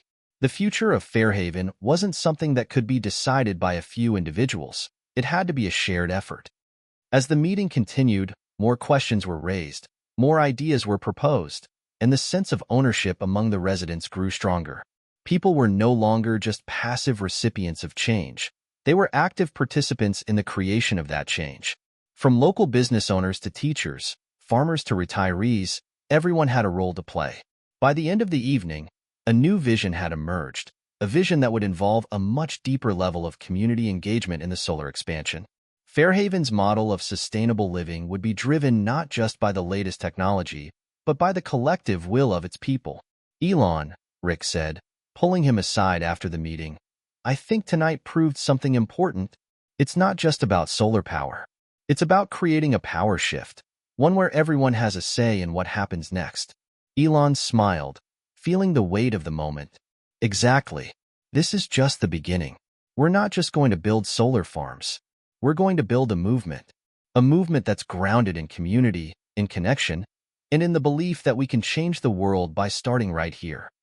The next few weeks were a blur of planning, collaboration, and action. Elon and the team began to implement the new leadership model, encouraging residents to take on more active roles in the solar expansion. They formed committees, held regular town halls, and made sure that every voice was heard. Fairhaven wasn't just a place where solar panels thrived. It was a place where ideas, innovation, and community came together to create a brighter, more sustainable future. As the town prepared for the next phase of growth, Elon couldn't help but feel a sense of peace. The journey was far from over, but he had no doubt that Fairhaven would continue to lead the way, not just in renewable energy, but in the power of human connection. Together, they had created something that was more than just a project. It was a legacy that would inspire others for generations to come. And as the sun set over the solar fields of Fairhaven, Elon looked out over the town and smiled. The future was bright, and it was just getting started. The expansion of Fairhaven was moving at an unprecedented pace, and with each new partnership, new challenges arose. Elon's vision of a nationwide network of renewable energy projects was now taking shape, but with that scale came complexities that no one had anticipated. The excitement was still palpable in the air, but the weight of responsibility had become undeniable. It was no longer just about making a difference in one town. It was about reshaping entire communities across the country. As the solar field spread further into neighboring towns, Elon found himself spending more and more time on the road. The initial thrill of taking a small-town initiative to a national level was starting to give way to exhaustion. But even in the midst of the whirlwind, Elon found moments of solace in Fairhaven. Whether it was a quiet evening walk through the solar fields or an impromptu conversation with one of the local residents, those moments kept him grounded, reminded him of why he had started this journey in the first place. The ripple effect of Fairhaven's success had spread to other towns, some of which were eager to implement their own renewable energy initiatives. However, not all of them were ready. Some cities saw the project as a chance to score political points, while others felt threatened by the sudden influx of change. Elon's team was quick to realize that scaling up wasn't just about technology. It was about managing relationships, building trust, and ensuring that each community felt they were part of the journey. One afternoon, while Elon was in a meeting with local officials in a neighboring town, he received a call from Emma. "Elon, you need to come back to Fairhaven. We've got a situation," she said, her voice tense. Elon's heart sank. Emma's tone had never sounded so urgent. "What's going on?" "It's Rick. He's been involved in a car accident." Elon rushed back to Fairhaven as quickly as he could, his mind racing with worry. Rick had been his closest ally since the beginning of the project, and the thought of something happening to him made Elon's stomach turn. As soon as he arrived at the hospital, he was met by Aiden, who had already been waiting outside. "Elon, he's going to be okay," Aiden reassured him, though his eyes betrayed the worry he felt. "The doctors say he's lucky. He's got a few broken ribs and a concussion, but he'll recover." Relief washed over Elon, but it was tinged with guilt. He had been so caught up in the expansion, in the whirlwind of meetings and negotiations, that he had overlooked the people closest to him. Rick, who had always been the steady hand behind the scenes, was someone Elon had relied on heavily. Yet, he had become so focused on the bigger picture that he hadn't taken the time to check in on his friend, his partner. As he sat by Rick's side in the hospital room, Elon's mind began to drift. He had spent so much time building the future that he had forgotten to appreciate the present. The people, the community, the relationships, they were what truly mattered. It was easy to get swept up in the momentum of change, but in doing so, he had lost sight of what had made Fairhaven special in the first place. "Rick, I've been so focused on the bigger picture," Elon admitted, his voice tinged with regret. "I didn't realize how much you've been carrying. This whole thing. We've been doing it together, but I haven't been there for you like I should have been." Rick, despite being in pain, managed a weak smile. "Elon, you've been carrying the weight of this whole thing. We all knew what we signed up for. But you've got to remember, you can't do it all on your own. You've got a team here. You've got people who care about you." As Rick's recovery progressed, Elon began to reevaluate his approach. He realized that leadership wasn't just about being the driving force behind an initiative. It was about being there for the people who made it possible. The success of Fairhaven and the future of the solar project depended on collaboration, on building a team that could support each other through the inevitable challenges that would arise. Elon reached out to Emma, Aiden, and the rest of the leadership team. Together, they devised a plan to ensure that the project's next steps weren't just about expansion, but about strengthening the foundation that had made Fairhaven so successful. They began to implement regular check-ins, creating a more collaborative leadership structure that encouraged open communication and mutual support. Rick's accident had been a wake-up call. Elon knew that they couldn't afford to neglect the human side of their work, the connections, the relationships, and the people who had been the heart of the movement. It wasn't just about making a difference in the world. It was about doing it together. As Fairhaven continued to grow, Elon began to see the impact of these changes. The team felt more connected, more unified. The town, which had once been a small experiment in sustainable living, was now a beacon of hope for other communities. But the real victory wasn't in the numbers or the expansion. It was in the people. One afternoon, as Elon stood in the middle of the solar fields overlooking the town, he felt a deep sense of gratitude. The sun was setting, casting a warm golden glow over the panels, and the town was alive with the hum of activity. Fairhaven had become more than just a project. It had become a living, breathing example of what could be achieved when people worked together toward a common goal. Elon, Emma said, walking up to him, I think we've done something incredible here. Elon smiled, his eyes meeting hers. We've done something even more incredible than I ever imagined. We've built a community that believes in each other and in the power of what we can do together. And that's what will make this work. Not the technology, not the money, but the people. As the days turned into weeks and months, the solar project continued to grow, but Elon no longer felt the pressure that had once consumed him. He understood now that true leadership was about more than just vision. It was about connection, about fostering a sense of community and ensuring that everyone had a voice. Fairhaven's legacy wasn't in the number of solar panels it had installed or the number of towns it had helped to transform. It was in the people who had come together to make it all happen. The farmers, the teachers, the business owners, the families, and the first responders who had been there from the start. As Elon reflected on the journey, he realized that the real power of Fairhaven wasn't just in what had been built. It was in the relationships that had been formed, the connections that had been made, and the hope that had been ignited. And as he looked out over the fields once more, he knew that this was just the beginning. The ripple effect of Fairhaven's success would continue to spread, inspiring more and more communities to believe in the power of collaboration, in the importance of caring for one another, and in the endless possibilities of what could be achieved when people work together. As the sun dipped below the horizon, casting its final rays of light across the shimmering solar fields of Fairhaven, Elon stood still, deep in thought. The town was buzzing with activity as more and more families from neighboring towns arrived, eager to witness the transformation that was taking place.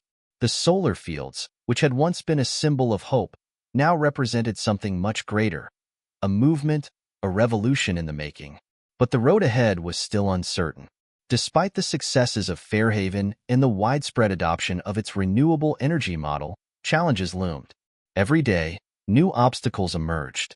There were towns that resisted the change, unsure of what a green future meant for their economy. There were corporations that saw the rise of sustainable energy as a threat to their profits, and they didn't hesitate to push back. The future of the project, and of Fairhaven, was never guaranteed. Yet, in the midst of it all, Elon couldn't help but feel a deep sense of hope. For the first time in a long while, he realized that it wasn't the technology or the infrastructure that made Fairhaven special. It was the people. The town had become a testament to what could be accomplished when communities united for a common cause. And that belief was what fueled him.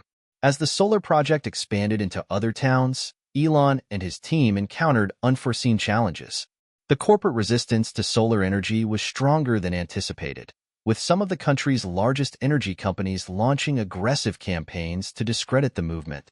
They used their influence in Washington to lobby against new green energy policies and spread misinformation, aiming to protect their traditional fossil fuel interests. But Elon wasn't discouraged. He had expected opposition. What he hadn't anticipated was the resistance within certain communities. While many towns embraced the idea of renewable energy, others were skeptical. They feared the change that came with it, worried about the unknown effects on their jobs, their businesses, and their way of life. Some felt that they weren't ready for such a radical shift and were not prepared to invest in the future. To address these concerns, Elon and his team traveled across the country, meeting with local leaders, listening to the doubts and fears of residents, and finding ways to make the transition easier. It was important for them to acknowledge that change was hard and that it couldn't happen overnight. They worked tirelessly to reassure communities that they weren't alone in this process, that this was a collective effort, and that Fairhaven's model was proof that it could be done. One of the most significant challenges was overcoming the divide between people who were invested in the future of clean energy and those who were holding on to the past. Elon knew that a successful transition to renewable energy required not only the infrastructure to support it, but the people to believe in it. It became clear that they needed more than just the support of elected officials or investors. They needed to bring communities together. To help foster this sense of unity, Elon and his team began organizing events that went beyond business and policy discussions. They invited people to see for themselves the positive impact the solar fields were having in Fairhaven. They hosted barbecues, town fairs, and educational seminars. They encouraged local artists to showcase their work in the solar fields, turning the area into an open space for creativity and collaboration. Gradually, people from all walks of life began to come together. The local farmers saw the benefits of using renewable energy to power their equipment, reducing their dependence on expensive fossil fuels. Teachers saw the potential for their students to learn about the importance of sustainability and environmental stewardship. Small business owners realized that the solar fields could provide them with cost-effective, reliable energy, helping them reduce their overhead. Among those who believed in the project's potential was Emma, who had become a driving force in making the vision of Fairhaven a reality. Her passion for the environment and her deep commitment to the community had made her a natural leader in the solar expansion. One evening, after a long day of meetings, Elon and Emma sat down in the town hall, overlooking the solar fields. The air was thick with the promise of change, and yet there was a quiet sense of uncertainty that lingered. "Do you ever wonder if we're doing enough?" Emma asked, her gaze fixed on the horizon. "I mean, we've come so far, but sometimes it feels like we're just scratching the surface." Elon looked at her, his expression thoughtful. "Every day, every single day. But then I look around, and I see how far we've come. And I know we're on the right path. It's not about being perfect, it's about making a difference. And that's what we're doing." Emma nodded, a smile slowly spreading across her face. "You're right. It's about the long-term impact. We're creating something that will last. Not just for us, but for future generations." As they sat together in the quiet of the evening, Elon knew that Emma was right. The work they were doing was far from finished, but it was already changing lives. And that, he realized, was the true measure of success. The next few months were filled with progress. The team continued to build relationships with towns across the country, addressing their concerns and helping them embrace the new energy future. Some towns that had initially resisted were now reaching out to Fairhaven, asking for help in building their own solar initiatives. The ripple effect of their success had begun to spread far beyond what anyone had anticipated. As the project grew, so did Elon's understanding of what true leadership meant. He had learned that leadership wasn't about having all the answers or being in control. It was about being willing to listen, to learn, and to bring people together for a common purpose. It was about creating an environment where everyone, regardless of their background or beliefs, could see the potential for a better future. And through all of it, the triumphs, the setbacks, the victories, and the struggles, Elon had come to understand one undeniable truth. The real power of Fairhaven wasn't in the solar panels, the technology, or even the money. It was in the people who had come together to make it all happen. One evening, as Elon walked through the streets of Fairhaven, he paused to take in the scene. The town was alive with activity, families walking hand in hand, children playing in the parks, and people gathering for another community event. It was hard to believe that just a few years ago, this was a small town with big dreams. Now, it was a thriving hub of innovation and sustainability. But even with all the progress, Elon knew that the work was far from over. The solar project would continue to expand, new challenges would emerge, and there would always be those who doubted the future of renewable energy. But with the lessons he had learned from Fairhaven about the power of community, the importance of connection, and the need for perseverance, Elon was more determined than ever to see the project through. Because in the end, it wasn't about creating a legacy for himself. It was about creating a future for everyone. And as long as there were people who believed in the power of change, in the power of unity, and in the power of community, the journey would continue. The future of Fairhaven, and the future of the world, was just beginning. And for the first time in a long time, Elon Musk felt truly at peace. As the project continued to expand, Elon found himself standing at the crossroads of opportunity and adversity. Fairhaven's renewable energy model was becoming a nationwide phenomenon, attracting attention from all sides. While the success stories were numerous, the growing pains were undeniable. Even as communities adopted solar energy, opposition from fossil fuel industries and political forces threatened to derail the progress. One crisp morning, Elon sat at the kitchen table in his temporary office within Fairhaven. Papers, reports, and blueprints were scattered across the table, but his mind was elsewhere. The phone call he had received the night before from a senator in Washington had left him uneasy. It wasn't the first time he'd faced pushback from government officials, but this time, the stakes felt much higher. The senator had expressed concern about the rapid pace at which renewable energy was taking over and the potential job losses in traditional energy sectors. The conversation had been polite but pointed.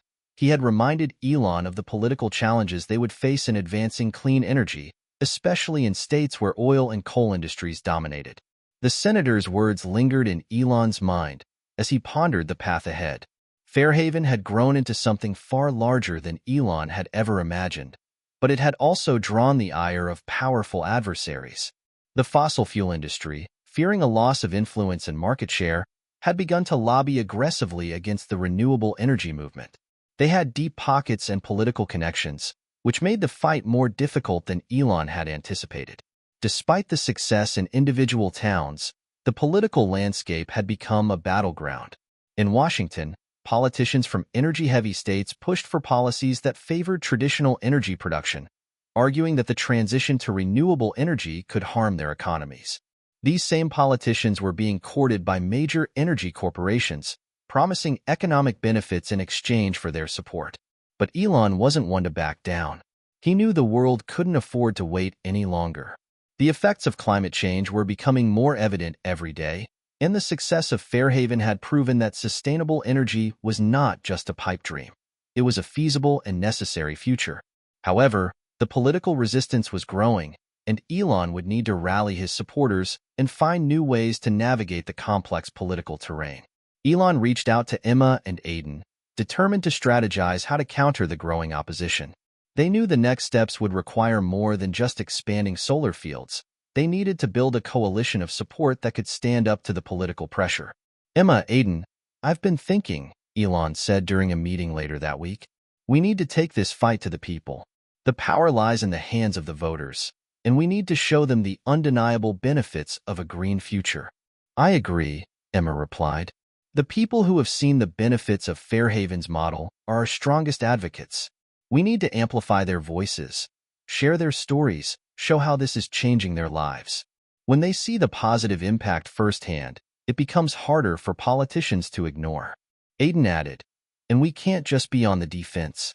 We need to go on the offense, making sure that the renewable energy message is part of the national conversation. We need to push for policies that reward innovation and create new jobs in clean energy. We're not taking jobs, we're creating them. With this renewed sense of purpose, Elon and his team set into motion a plan to bring their message to the masses. They began organizing rallies and town halls across the country, inviting citizens to come and hear directly from the people of Fairhaven who had embraced the renewable energy movement. They shared stories from farmers who were saving money on energy costs, teachers who were incorporating sustainability into their curriculums, and business owners who had reduced their operating expenses through solar energy. But the challenge remained. How could they overcome the entrenched political forces that were determined to keep the status quo? Just as the team was preparing for a national tour to promote the movement, a surprising development came from an unexpected corner. Rick, who had been recuperating from his accident, had started writing a series of blog posts detailing his experiences with the renewable energy project and its potential to change the future.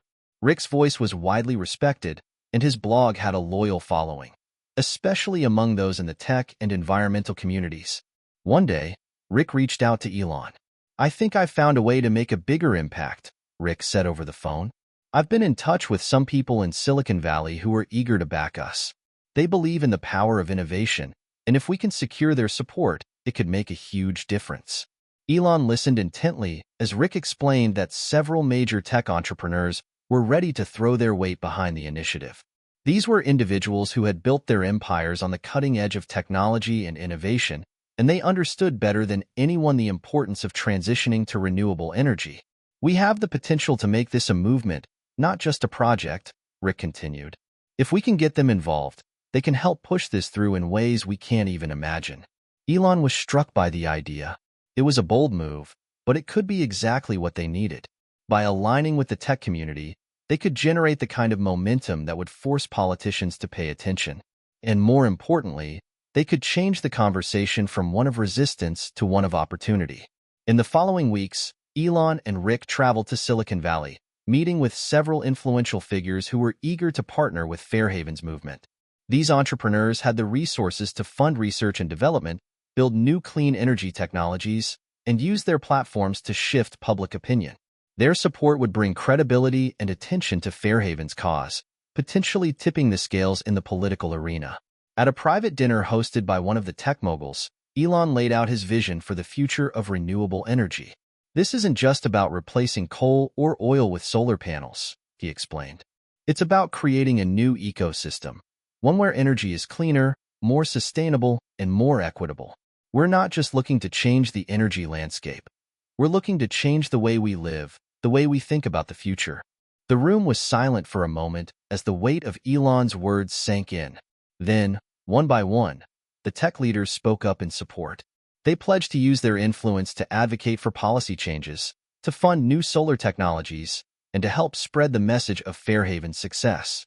It was a turning point for the movement, a moment when Elon realized that the future of renewable energy was no longer just his responsibility. It was a collective effort.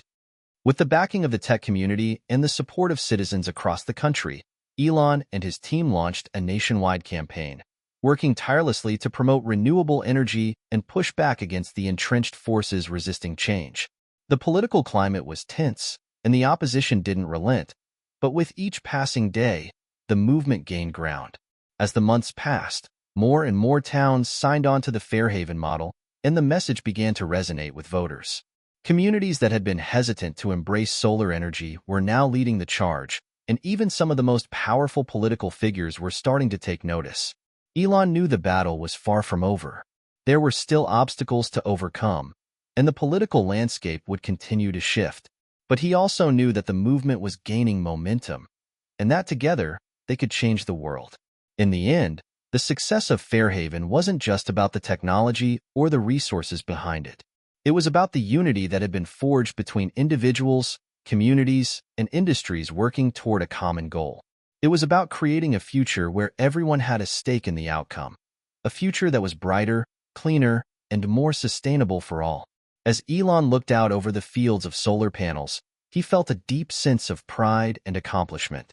The road ahead was long, but for the first time, he truly believed that anything was possible. Because when people came together, when they shared a common vision and worked as one, there was nothing they couldn't achieve. And the future of Fairhaven and the world had never looked brighter. The story of Fairhaven had quickly evolved from a local experiment into a symbol of the nation's potential for transformation. From the first days of Elon's vision, the town had faced both uncertainty and adversity, but it had thrived in ways few could have predicted. However, as Elon continued to navigate the political and technological landscape, he faced a critical turning point, a moment that would determine whether the movement would continue to rise or whether it would falter under the weight of opposition. Elon sat at his desk one evening, the weight of a sleepless night pressing down on him. His office was cluttered with paperwork, financial projections, and legal documents, each one filled with challenges that threatened to derail everything they had worked for. Yet, it wasn't the paperwork that was keeping him up. It was the looming battle with the political forces that had only grown more intense in the past few weeks. The opposition had consolidated. Powerful lobbies from the traditional energy sectors had worked tirelessly to undermine the movement, flooding the media with claims that renewable energy was impractical and would lead to economic collapse. With each passing day, the rhetoric against renewable energy grew more aggressive. Lawsuits had been filed against Fairhaven's methods, and state legislatures were considering bills to ban or severely restrict solar energy installations. It felt as though the entire country was being pulled into a tug-of-war between the future and the past.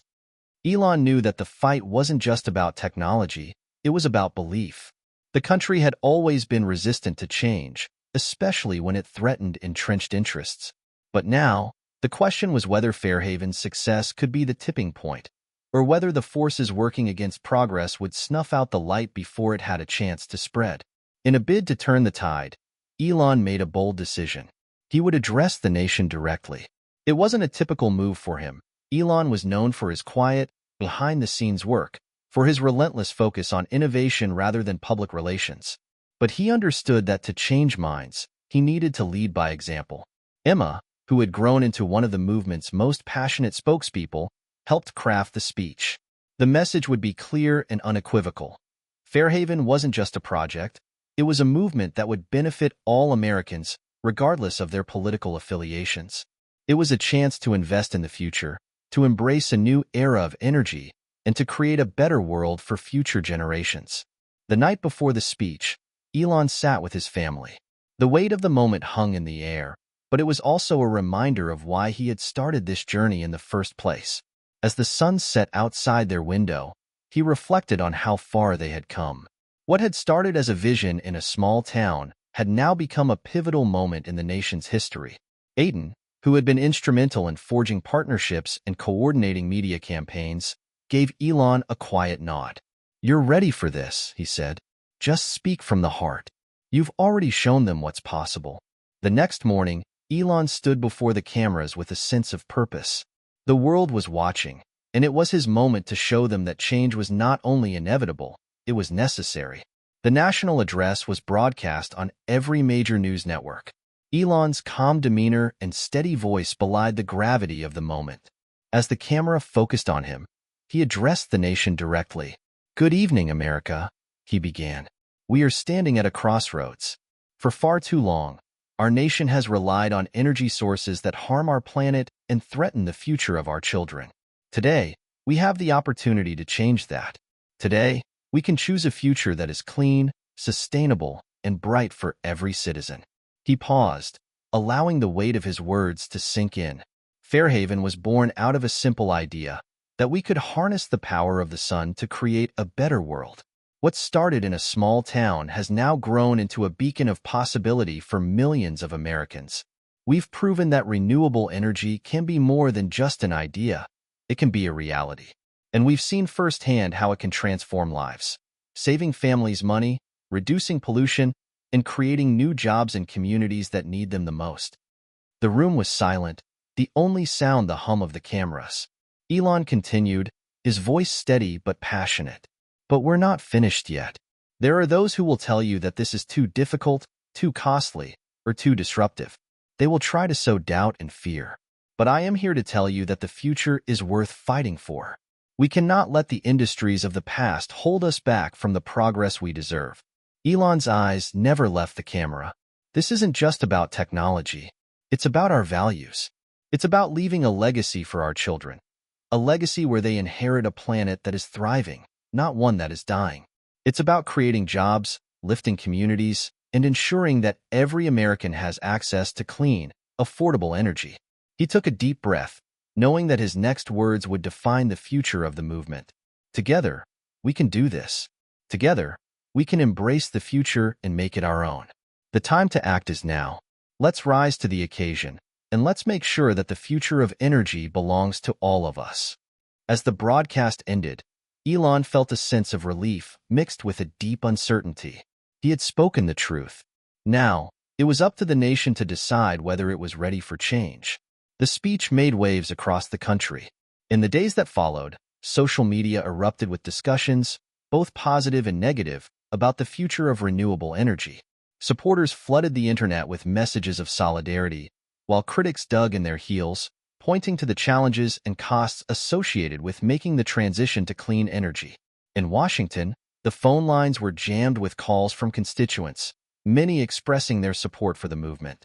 Several senators who had been on the fence about renewable energy policies began to express cautious optimism, acknowledging that the future might lie in solar power after all. However, the road ahead was still fraught with obstacles. The opposition was far from defeated. But for the first time, Elon felt as though the momentum was on their side. Elon knew that the fight wasn't over, far from it. But the national address had sparked something new. People were starting to believe in the vision of a future powered by clean energy. The question now was how quickly they could mobilize and overcome the entrenched interests that still held so much power. As the days turned into weeks, Elon continued to work tirelessly. The speeches, the rallies, the campaigns, they were all part of a larger effort to shift the national conversation. But it was clear that the true battle had just begun. And as Elon stood once again on the steps of Fairhaven Solar Center, looking out over the landscape of clean energy, he knew one thing for certain. No matter how hard the fight would be, he would never stop pushing for the future he believed in. For in the end, it wasn't about politics or power. It was about the future of the planet and the chance to leave something better for the generations that would follow. The days following Elon's national address brought a strange mix of hope and resistance. While a significant portion of the country rallied behind the vision of a sustainable future, others dug in their heels, unwilling to accept the inevitable shift that seemed to be gaining momentum. For Elon, the task ahead was not just to push forward with his renewable energy initiative, but also to navigate the increasingly divided political and cultural landscape that threatened to stifle progress. Fairhaven, once a beacon of hope and success, now became a symbol of what many saw as a battle for the soul of the nation. On one side, communities from all over the country reached out, eager to replicate the success they had seen. Towns and cities, especially those in rural areas, began pushing for their own solar initiatives, hoping to turn the tide and embrace the future Elon had envisioned. But the opposition, led by powerful lobbyists and conservative lawmakers, fought back with every ounce of strength they had. The rhetoric against renewable energy had become fiercer. Propaganda campaigns painted a bleak picture. Jobs would be lost, the economy would collapse, and the nation would fall into an era of uncertainty. These voices screamed louder than ever before, amplifying fears among everyday citizens who were uncertain about the new world Elon and his supporters wanted to create. As Elon walked through Fairhaven Solar Center one evening, his mind raced with thoughts of the future. The bustling facility, now an emblem of success, seemed to buzz with energy. Yet even here, whispers of doubt lingered. Employees who had once been hopeful now felt the pressure mounting. Could they really change the world? Or was this just another fleeting moment in a world that resisted change?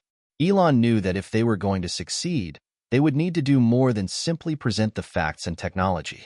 They needed to win hearts and minds, especially among those who feared the shift to renewable energy. They needed to show that this wasn't just a matter of politics. It was about securing a better, more sustainable future for everyone. He convened a meeting with Emma, Aiden, and other key members of his team. It was clear that a new approach was necessary, one that could unite the country rather than deepen the divide. "I know we've made a lot of progress," Elon began, his tone serious. "But we're facing a major battle on the cultural front. We need to make this movement more inclusive, more relatable. It's not enough to tell people what we're doing. We need to show them why it matters to them, personally." Emma nodded in agreement. "Exactly. This isn't just about selling solar panels. This is about ensuring that people feel empowered by this shift. They need to understand that it's not an attack on their way of life, but an opportunity for a better, more resilient future." Aiden chimed in, adding, "We need to showcase stories of communities that have embraced solar and have seen tangible benefits: more jobs, less pollution, lower costs. If we can do that, we can win over the skeptics." Elon listened carefully, considering their suggestions. He knew they were right. Now was the time to take the conversation to the people. If they were going to succeed, they couldn't afford to alienate any segment of the population. In the weeks that followed, Elon and his team launched a nationwide roadshow, traveling to cities and towns across the United States to speak directly with citizens. This wasn't just a series of speeches in front of politicians.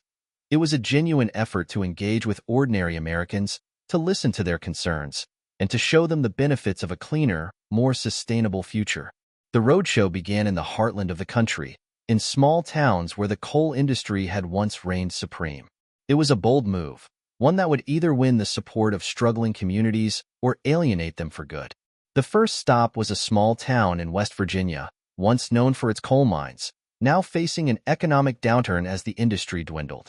Elon arrived with Emma and Aiden by his side, ready to face the crowd that had gathered. The venue was a local community center, and the atmosphere was tense. A local leader stood up first, his voice tinged with skepticism. "We've been hearing a lot of talk about solar energy, Elon, but can you guarantee that this is going to bring jobs back to our town? Can you promise that we won't be left behind?" Elon stepped forward, his demeanor calm but earnest. "I can't promise you anything, but I can tell you this. The future is going to look very different from the past. And if we don't adapt, if we don't embrace change, we'll be left behind. Solar energy isn't just a way to power homes. It's a new industry that can create thousands of jobs. It's about finding new opportunities for people like you, who've been forgotten by the industries of the past. The room fell silent, the weight of Elon's words sinking in. Slowly, a few heads began to nod. It was clear that the people of West Virginia weren't ready to embrace solar energy just yet, but they were willing to listen, to consider the possibilities. As the roadshow continued, something remarkable began to happen. The media, which had been largely skeptical of the movement, began to take notice. Local news stations across the country started running stories about the positive impact solar had already had on other communities. A series of high-profile endorsements, ranging from well-known business leaders to local mayors, started to shift public opinion. But just as things seemed to be turning in their favor, the backlash reached a boiling point. In Washington, a new bill was proposed that would severely limit the growth of solar energy in certain states, under the guise of protecting national security. The bill's supporters argued that relying too heavily on solar energy would make the nation vulnerable to cyber attacks and other forms of sabotage. Elon was taken aback. The arguments were weak at best, but they were effective at spreading fear. He knew that if this bill passed, it could cripple the entire movement. The stage was set for an epic showdown. Elon would need to rally his supporters once more, but this time, it wasn't just about talking to the public. It was about facing the political establishment head-on, using every resource at his disposal to fight back against the forces that were trying to stifle progress. And with the support of Emma, Aiden, and the millions of people who believed in the future he envisioned, Elon knew that they would be ready for whatever came next. But first, they needed to make their case, not just to the politicians, but to every American citizen who still had doubts about the future of renewable energy. As the sun set on another day of campaigning, Elon stood on the steps of a community center, looking out at the sea of faces in the crowd. He knew that the battle ahead would be tough, but he was more determined than ever to fight for the future he believed in. For the first time in a long while, the fight wasn't just about technology or policy. It was about hope, unity, and the belief that they could change the world. And Elon Musk wasn't about to give up now. The stage was set. After months of traveling across the country, meeting with communities, and facing opposition at every turn, Elon and his team found themselves at the center of a political and ideological battle that could change the course of American history. The bill to limit the growth of solar energy had gained significant traction in Congress, and with midterm elections looming, the pressure was mounting. Elon knew that the final push was coming. This would be the defining moment for his movement and for the future of renewable energy. If the bill passed, it could set back clean energy initiatives for decades. If it failed, it would mark the beginning of a new era, one where sustainability was no longer a distant dream but a practical reality. The next few weeks would be crucial.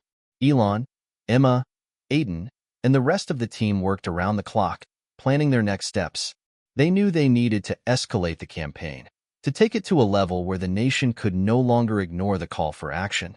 In the days leading up to the final vote, Elon and his team focused their efforts on mobilizing grassroots support. They knew that if the people demanded action, the politicians would have no choice but to listen. The goal was clear: to make renewable energy not just a policy issue but a national movement that transcended party lines. Emma spearheaded a nationwide social media campaign, encouraging people to share their stories of how renewable energy had impacted their lives. The hashtag #CleanEnergyForAll went viral, with thousands of people posting about the positive effects solar energy had on their communities, their businesses, and their families. People from all walks of life, farmers, teachers, retirees, spoke out, telling their stories of how solar had reduced their energy bills, created new jobs, and helped them live more sustainably. At the same time, Aiden worked tirelessly behind the scenes, coordinating with local leaders, business owners, and environmental advocates to organize rallies and town halls. These events were designed not just to rally support, but to build a coalition that would be impossible for lawmakers to ignore. People are scared of what they don't understand, Aiden said during one of their late-night strategy meetings. We need to show them that this isn't a fight against their way of life, it's a fight for a better future. We need to get everyone on board, From the working-class families in Pennsylvania to the tech entrepreneurs in Silicon Valley, Elon nodded in agreement. We're not just selling solar power. We're selling hope. We're selling the future. As the final vote in Congress loomed closer, Elon was called to testify before the Senate Energy Committee. It was a tense moment. This would be his chance to address the key lawmakers who had the power to pass or block the bill that could determine the future of solar energy in America. The hearing was scheduled for a Thursday afternoon, and the room was packed with reporters, lobbyists, and politicians. The opposition, led by powerful figures in the fossil fuel industry, was ready to argue that renewable energy was unreliable and too costly for the average American. They had mobilized their resources and were prepared to fight tooth and nail to preserve the status quo. Elon walked into the Senate hearing room, his face calm but his heart racing. He sat at the witness table, facing the senators, many of whom were openly skeptical about the benefits of renewable energy. To his left, a lobbyist from a major oil company prepared to make his case, but Elon knew that this was his moment to change the narrative. The first question came from Senator Roberts, a longtime advocate of the fossil fuel industry. "Mr. Musk," he began, his voice dripping with skepticism, "you've made a lot of claims about the potential of solar energy, but what you're proposing would require billions in taxpayer dollars. How do you justify this cost, and what makes you think that solar energy is the answer for the future?" Elon leaned forward, speaking clearly and confidently. "Senator, the question isn't whether we can afford to make the transition. It's whether we can afford not to. The fossil fuel industry has been subsidized for decades, while renewable energy has been fighting for a fraction of the support it deserves. The cost of inaction is far greater than the cost of action. Climate change, environmental degradation, and the rising costs of fossil fuels are already wreaking havoc on our economy and our future." He paused, letting his words hang in the air for a moment. The room fell silent. "What we're proposing isn't just about the environment," Elon continued. "It's about creating jobs, revitalizing communities, and investing in a future that's sustainable.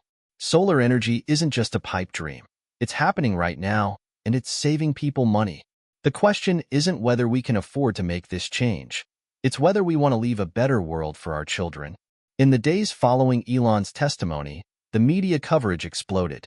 His words resonated with millions of Americans, and the hashtag #CleanEnergyForAll continued to trend on social media. It wasn't just the environmentalists or the progressives who supported the movement now. It was everyday citizens who had seen the tangible benefits of renewable energy in their own lives. The media, too, began to shift its tone. Reports started to focus not on the supposed risks of solar energy, but on the success stories coming out of communities like Fairhaven. People began to realize that the transition to solar wasn't just about saving the planet. It was about securing their own futures. As the public outcry grew, so did the pressure on lawmakers. Senators who had previously been on the fence began to reconsider their positions. The tide was shifting, and the political landscape was starting to change. The day of the vote arrived, and it was clear that this would be a defining moment. The Senate chambers were packed, and the eyes of the nation were on Washington, D.C. Cameras flashed, and the atmosphere was tense. Elon, Emma, Aiden, and their team watched from a nearby room, knowing that this vote could either secure the future of renewable energy in America or destroy it before it had a chance to grow. The senators filed into the chamber, and the debate began.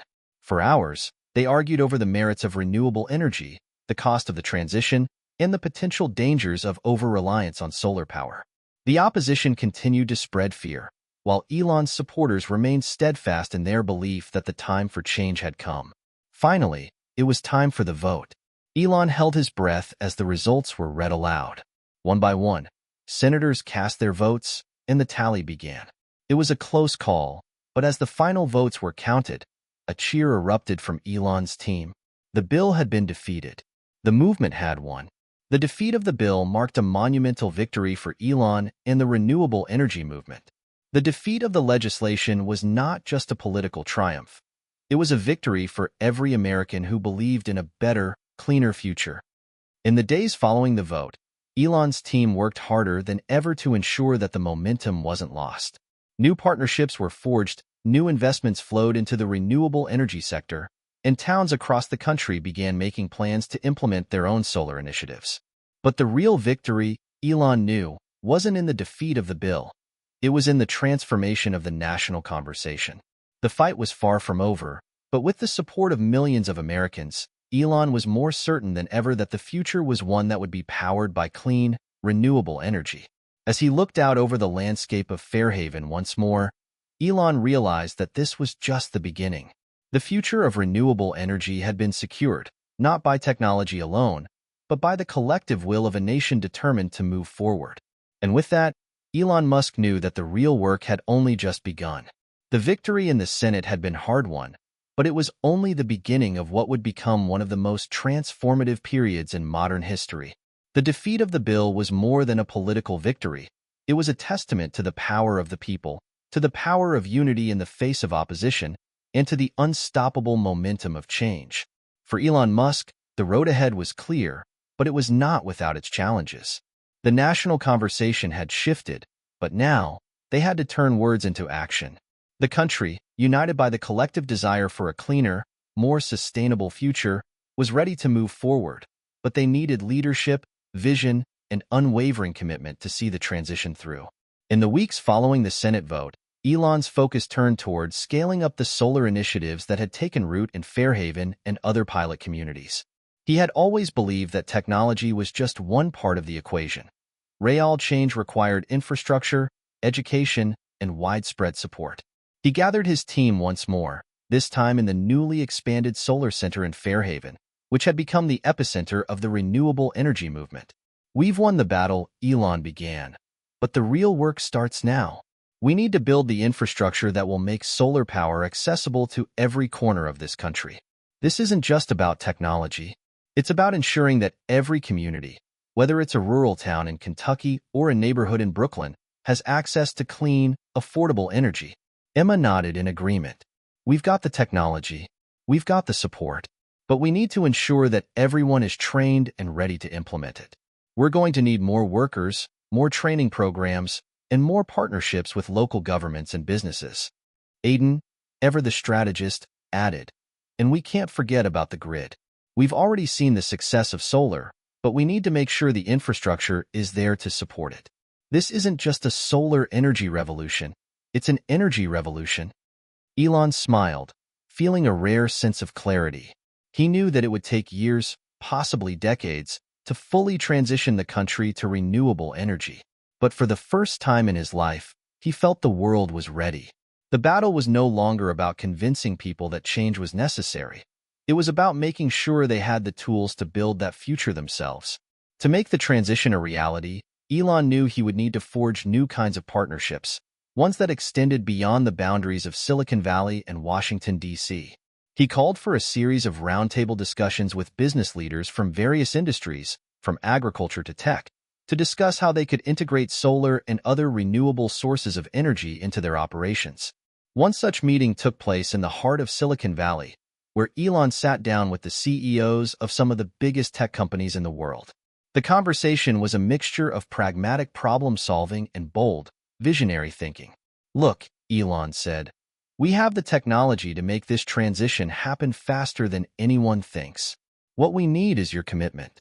Whether it's investing in solar farms or integrating renewable energy solutions into your operations, the business community can't sit on the sidelines any longer." The response was overwhelming. Companies that had been hesitant to embrace renewable energy just a few months ago were now eager to get involved. Amazon, Google, and Microsoft announced new commitments to run their data centers on 100% renewable energy.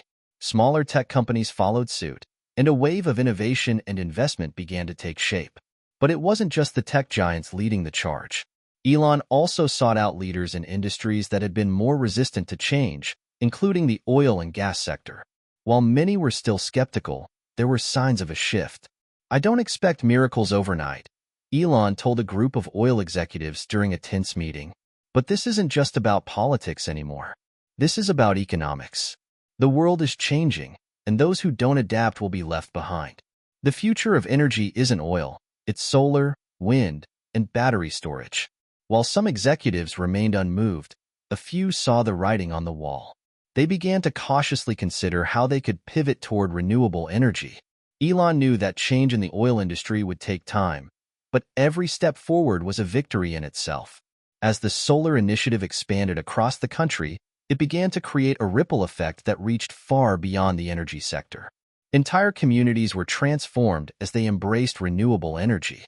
Schools, hospitals, and businesses began installing solar panels, reducing their energy bills and contributing to a greener future. In places where unemployment had once been a major issue, solar power installation and maintenance jobs became a new source of livelihood. One particularly poignant story came from a small town in Texas where the local school district had faced budget cuts for years. With the implementation of solar panels, the district was able to save thousands of dollars annually on energy costs, which were reinvested into education programs and teacher salaries. As stories like this spread, public opinion continued to shift. The skepticism that had once dominated the conversation was slowly being replaced by a sense of optimism and excitement. People began to see the tangible benefits of renewable energy in their own lives. With the success of the solar initiative in the U.S., Elon began to turn his attention to the global stage.